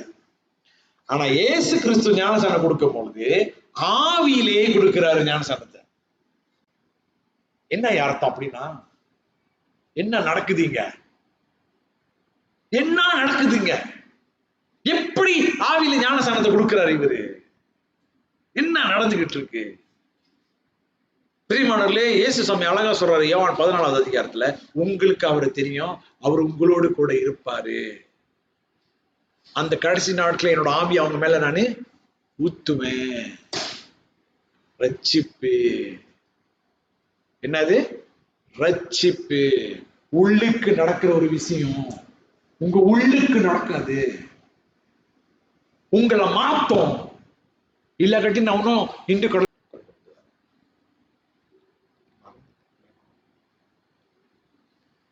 ஓகே அப்படியே இருந்திருப்பேன் நானு. இன்னைக்கு என் வாழ்க்கை மாறி இருக்கு. அப்புறம் போய் போனா ஒரு கட்டத்தை திருப்பி பாவத்துக்குள்ள சொயிங்கன்னு அப்படி போனேன், அப்ப திருப்பி வெளியாகுனேன். புரியுதுங்களா? ஆனா அவர் விட மாட்டார், நம்மள விட மாட்டாரு. ஆவியானவர் எப்பயுமே நம்மளை உணர்த்தி கொண்டே இருப்பாரு. அதனாலதான் இந்த புஸ்தகத்தை படிக்கும் போது நீங்கள் எசேக்கியேல் 36வது அதிகாரம் 24வது வசனம், 25வது வசனம், 26வது வசனம், 27வது வசனம் ஒரு ஆள் படிங்க. எசேக்கியேல் 36, 24, 25, 26, 27 படிங்க ஒரு ஆளு. அப்புறம் ஜெரேமியா 31, 33 எடுத்துக்குவோம். இது முடிச்சிடுறேன், டோன்ட் வெரி. நீங்க நல்லா தெளிவா புரிஞ்சுக்கிட்டு போங்க. அப்புறம் யோவான் கூட ஒப்பிட்டு பார்ப்போம். யோவான் 3, 5, 6 என்ன இந்த ஞானசனம், இந்த ஆவிலே ஞானசனத்தை பத்தி பேசுறீங்களா, இது என்ன? எடுத்துவங்க படிங்க. எடுத்தீங்களாயா? எசேக்கியேல் 36 வசனம் 24, 25, 26, 27. can I understand that? நான் உங்களை புறஜாதிகளிலிருந்து அழைத்து உங்களை சகல தேசங்களில் இருந்து சேர்த்து உங்கள் சுய தேசத்துக்கு உங்களை கொண்டு வருவேன். அப்பொழுது நான் உங்கள் மேல் சுத்தமான ஜலம் தெளிப்பேன். நான் உங்களுடைய எல்லா அசுத்தங்களையும் உங்களுடைய எல்லா நரகலான விக்கிரங்களையும் நீக்கி உங்களை சுத்தமாக்குவேன். நீங்கள் சுத்தமாவீர்கள். உங்களுக்கு நலமான இருதயத்தை கொடுத்து உங்கள் உள்ளத்திலே புதிதான ஆவியை கட்டளையிட்டு கல்லான இதயத்தை உங்கள் மாம்சத்திலிருந்து எடுத்துக்கொண்டு சதையான இதயத்தை உங்களுக்கு கொடுப்பேன். உங்கள் உள்ளத்திலே என் ஆவியை வைத்து உங்களை என் கட்டளைகளில் நடக்கவும் என் நியாயங்களை கைக்கொள்ளவும் அதனைப்படி செய்யவும் பண்ணுவேன். ஐயா, நீங்க படிச்சீங்கள? ஓகே, கொஞ்ச நேரம் எல்லாம் இந்த ஃபோக்கஸ் பண்ணுங்க. இந்த வசனம் எவ்வளவு பெரிய முக்கியமான வசனம்னு. இங்க இந்த வசனத்தை மறுபடியும் நான் என்று படிக்க சொல்ல போறேன். நீங்க எல்லாம் உங்க பைபிள் வச்சிருக்கீங்க. இங்க யார் வேலை செய்யறான்னு நீங்க பார்க்கணும். நீங்க என்ன பாக்குறீங்க? யாரு நம்ம மத்தியில வேலை செஞ்சுக்கிட்டு இருக்கா? யாரு நமக்கு இருதயத்தை கொடுக்கிறா? உணர்வு படிங்க திருப்பியும். நான் உங்களை அழைத்து அப்புறம் ஓகே, அப்புறம் படிங்க 25. எப்படி? ஞானசானமா தான் இல்லைன்னு சொல்லிட்டுல. ஞானசானம் நம்ம என்ன சுத்தம் பண்ணாம எவ்வளவு சுத்தம் பண்ண போகுது? என்னத்தை பத்தி பேசிக்கிட்டு இருக்காருங்க? நான் யார் செய்யறா இத? அப்புறம் திருப்பி 25 படிங்க.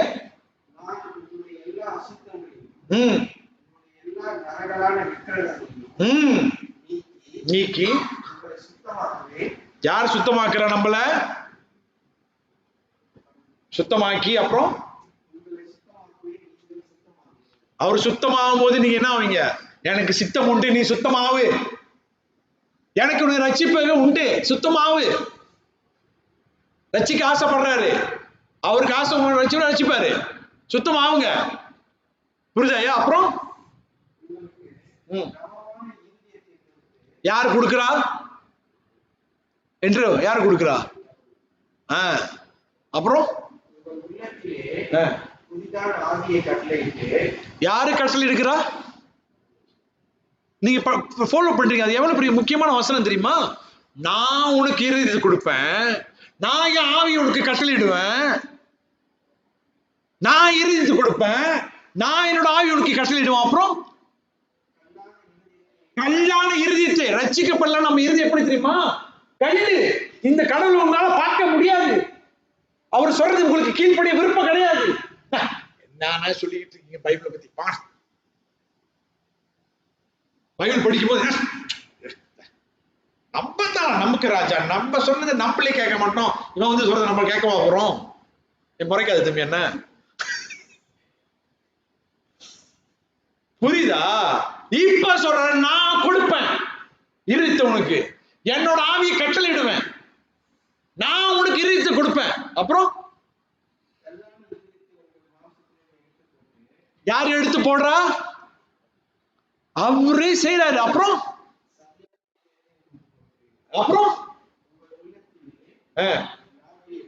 பாத்தீங்களா? ஏய் தம்பி, யோசிச்சு பாருங்கப்பா, இந்த ராஜா வந்து எவ்வளவு விஷயம் செஞ்சுக்கிட்டு இருக்காரு.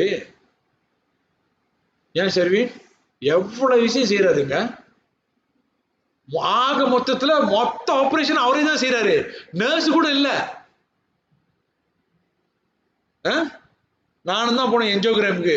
போட்டாங்க இந்த வாட்டி மயக்க போடக்கூடாது, கொஞ்ச நேரத்தை பாப்பேன்னு. கொஞ்ச நேரத்துல எல்லாம் முடிஞ்சிருச்சு, சுத்தி நர்ஸ். ஆனா இங்க ஆபரேஷனு உங்களுடைய ராஜா தெரியுமா, கட்ட போறாரு அவருடைய ராஜ்யத்தை. அவரே வந்து அவரே உங்களை தேர்ந்தெடுத்து அவரே உங்களோட இருதயத்தை கொடுத்து அவரே அவரோட ஆவியை கொடுத்து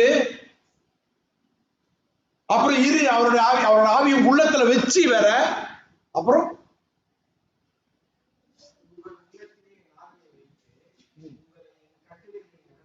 பார்த்தீங்களா? இப்ப தெரிஞ்ச கனி சரி என்ன செய்யற, நீங்க நடப்பீங்க. 5 வருஷம் கேட்க மாட்டீங்க, 14 வருஷம் வருவீங்க. 5 வருஷத்துக்குள்ள தப்பிச்சீங்க, 14 கேட்க மாட்டேன் பேச்சீங்க. நான் நல்லா உருவாண்டி இங்க வரையும் அங்க வரையும். புரியுதா? சொன்னாரா அப்பயே மனம் திரும்பிருங்கப்பா. அப்புறம்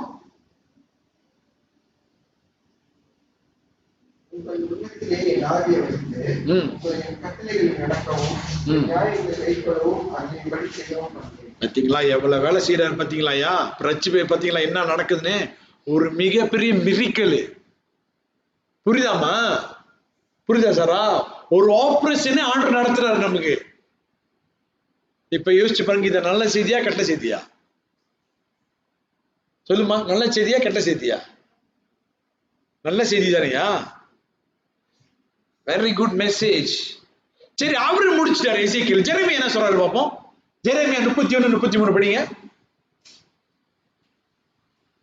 ஜெரேமியா 31 33. இவங்க எல்லாம் லேவியர் அந்த காலகட்டத்தில் உள்ள தீர்க்கதரிசிங்க தான். படிங்க Jeremiah 31 33. Every believer experienced the indwelling presence of the Holy Spirit beginning at the moment of salvation. பிரியமானவர்களே, நீங்க ரட்சிப்பு அடைஞ்சிட்டீங்கன்னா, நீங்க நல்லா கேட்டுக்கங்க, நீங்க ரட்சிப்பு அடைஞ்சீங்கன்னா உங்களுக்கு நல்லா தெரியும் ஆவியானவர் உங்களை வழி நடத்துறது. எப்படியோ போவீங்க, ஏதாவது செய்வீங்க, ஆனா ஆவியானவர் உங்கள்கிட்ட பேசுவாரு. ஒரு இது இருக்கும், இல்ல சரியில்லை என்னமோ போவீங்க, இல்ல நான் விட மாட்டேன் மோன. படிங்க.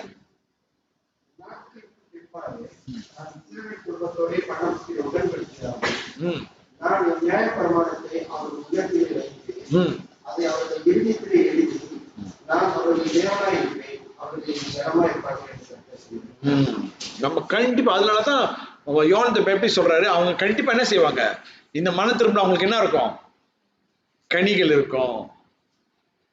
பிறகு நான் முடிக்க போறேன், டோன்ட் வரி, முடிச்சிடுறேன். கடைசி இப்ப வருவோம், யோவான் 3க்கு வருவோம். யோவான் 3 5 6 படிக்கப்ப. யோவான் 3 3வது அதிகாரம், John chapter 3 verse 5 to 6. Daniel, you can understand what I'm saying now? Okay.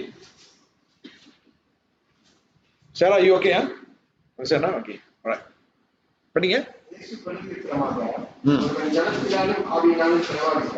தேவனுடைய ராஜ்யத்தில் பிரவேசிக்க மாட்டான் என்று மெய்யாகவே சொல்கிறேன். மாம்சத்தினால் பிறப்பது மாம்சமாய் இருக்கும், ஆவியினால் பிறப்பது ஆவியாய் இருக்கும். புரியுதா? புரியுதா என்ன படிச்சீங்கன்னு? ஓகே, நீங்க இன்னொரு படிங்க, நான் வளர்க்குற மக்களுக்கு. இயேசு புரிஞ்சிருப்பாங்க. யாரை பார்த்து சொல்றாரு? நீங்க பார்த்து சொல்றாரு, ஒருவர் ஜலத்தினாலும் ஆவியினாலும் பிரவாகித்தால் தேவனுடைய ராஜ்யத்தில் பிரவேசிக்க முடியாது. தேவனுடைய ராஜ்யம், நல்லா கேளுங்களோ, தேவனுடைய ராஜ்யம்னா அதுதான் அவரும் சொல்றாரு. ராஜா வர போறாரு, மனம் திரும்புங்க. நீங்க ஃபாலோ பண்றீங்களா நான் சொல்றத? நீங்க இயேசு ராஜா, கிங்டம் சொல்றீங்களா? அந்த கிங்டம் தான் அவர் வந்து கட்ட போறாரு.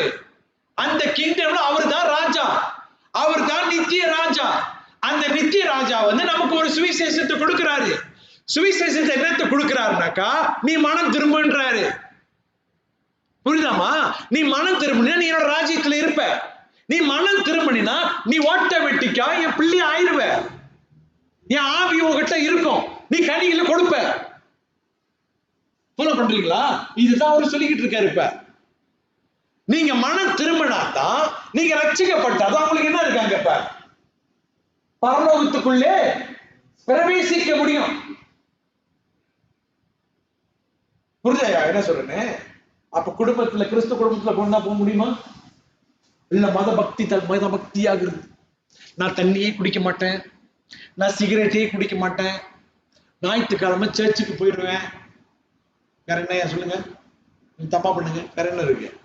உபவாசம் எடுப்பேன், எவ்ரி ஃப்ரைடே ஃபாஸ்டிங், அப்புறம் கொச்ச வார்த்தை பேசவே மாட்டேன். வேற என்ன தம்பி எஜிக்கல் ஏதாவது இருக்கா? சாரா ஜஸ்டிஸ் இதெல்லாம் செஞ்சுட்டுனா நம்ம பரலோகம் போயிடுவோமா? முடியாது. பிரியமானவர்களே, இதுதான் நற்செய்தி. இந்த ஆண்டவர் நம்மளை காப்பாத்த இந்த பூமிக்கு வந்திருக்காரு. The new king bring the new kingdom. Actually அவர் நியூ கிங் இல்ல, நமக்கு தான். யாரு? நமக்கு தான் ஒரு புது ராஜா. அவர் எப்பயுமே ராஜா, என்றென்றுமே ராஜா. நீங்க மனம் திரும்பும் போது இதுதான். அப்படின்னா இதுக்கு முன்ன உங்க ராஜா யார் தெரியுமா சாரா? நீங்க தான்.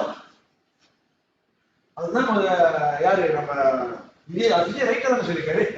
நான் என் பேச்சை நான் கேட்க மாட்டேன். அவரு தான் அவருக்கு ராஜா. இப்ப வந்துட்டோன்னே பாருங்க சிஸ்டர் கேத்ரின், இது ஆண்டவருக்கு பிடிக்காது, இப்படி செய்யாதீங்க. அந்த பாவ மார்க்கெட் நீ என்ன சொல்றது, நான் என்ன சொல்றது, போடா சும்மா சொல்றேன் அப்படின்னு சொல்லிருக்காங்க. அப்படின்னா என்னன்னா, நீங்க என்ன சொல்லிருக்கீங்க தெரியுமா? நான் தான் எனக்கு ராஜா, நீ யாரும் எனக்கு அறிவுரை சொல்றதுக்கு கிளம்பலாம் நீனு. ஆனா இப்ப நம்ம அந்த மாதிரி செய்ய முடியுமா? நம்ம ஒரு வார்த்தை படிச்சிருந்தானே, என்ன படிச்சு சரி, என்னோட வார்த்தைகளை அவங்களோட இதில் கட்டளையிடுவேன், என்னோட ஆவியை கட்டளையிடுவேன், அவங்க என்னோட வார்த்தைக்கு கீழ்ப்படிந்து நடப்பாங்க. புரியுதாயா? நல்லா ஆராய்ச்சி பண்ணி பாருங்க பிரியமானவர்களே. This is the Jesus, the Christ, the Son of God. He is God himself. In his kingdom got forgiveness of sin. We got blessing. We got salvation. அவருடைய ராஜ்யத்துல it's only to those who repent. இன்னும் மனசை கல்லாக்கிக்கிட்டு இருக்காதீங்க. எங்க தேவன் உங்ககிட்ட பேசுறாரோ அங்க மனம் திரும்பி அவர்கிட்ட வாங்க.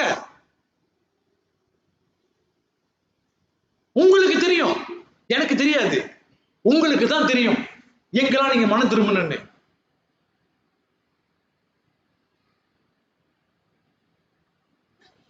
பாவத்தை அறிக்கையிடுங்க, மனம் திரும்புங்க. கர்த்தர் உங்களை கண்டிப்பா மனம் உங்களை மன்னிச்சு ஏத்துக்குவார். புரியுதுங்களா சொல்றது என்னன்னு? பிரியமானவர்களே, நான் சொன்னது நல்லா திருப்பியும் ஒரு ரீபேக் பண்றேன். மார்க்கு இந்த 1வது அதிகாரத்துல வசனம் 1-8 வரைக்கும் என்ன எழுதியிருக்காருன்னா, இந்த காஸ்பல் யாரோட? கிறிஸ்துவோடைய காஸ்பல். இந்த காஸ்பல் என்னன்னாக்கா ஆனரபிளான ஒரு அனௌன்ஸ்மெண்ட், மிகப்பெரிய கணம் கூடிய ஒரு அறிவிப்பு. என்ன அறிவிப்புனா, இந்த ராஜாதி ராஜர், இந்த கர்த்தாதி கர்த்தர் இந்த பூமிக்கு வரப்போறாரு. அவரோட வருகைக்கு, அவரோட ராஜ்யத்துக்குள்ள நீங்க இருக்க வேண்டும் என்று சொன்னா, அவரு சொல்லியிருக்காரு, என்னுடைய ஜனத்தை அவங்க பாவத்திலிருந்து காப்பாத்துவேன்னு. உங்களை காப்பாத்த அவரு ரெடியா இருக்காரு. அவர் ராஜ்யத்துக்குள்ள நீங்களும் பிரவேசிக்க முடியும். ஆனா அதுக்கு ஒரே ஒரு சாராடு தான், பாவத்திலிருந்து மனம் திரும்பி அவருடைய குமாரனாகி இயேசு கிறிஸ்துவ விசுவாசிங்க. இன்னும் நம்ம பாவத்தை நம்ம ரட்சிக்கப்பட்டுட்ட சொல்லி நீங்க நல்லா உங்களை ஆராய்ச்சி பண்ணி பாருங்க, எங்கெல்லாம் நீங்க இன்னும் மனம் திரும்ப வேணும் என்று சொல்லி மனம் திரும்பி இந்த ஆண்டவருக்கு நம்ம உண்மையா இருப்போம். புரியுதா நான் சொல்றது? இது கொஞ்ச நேரம் ஒரு 5 நிமிஷம் நான் உங்களுக்கு ஒரு ரிஃப்ளெக்ஷன் டைம் தரேன். ஆமா, நெக்ஸ்ட் எடுங்கம்மா. ஒரு ரிஃப்ளெக்ஷன் டைம் தரேன். நான் பேசுனத கொஞ்ச நேரம் நீங்க யோசிச்சு பாருங்க. நான் கத்தி பேசியிருக்கலாம், தப்பா பேசியிருக்கலாம். ஆனா நான் பேச வந்த நோக்கம் ரொம்ப தெளிவான நோக்கம். மனம் திரும்புங்க, கர்த்தரை நம்புங்க. 5 நிமிஷம் நம்ம ரிஃப்ளெக்ஷனுக்குள்ள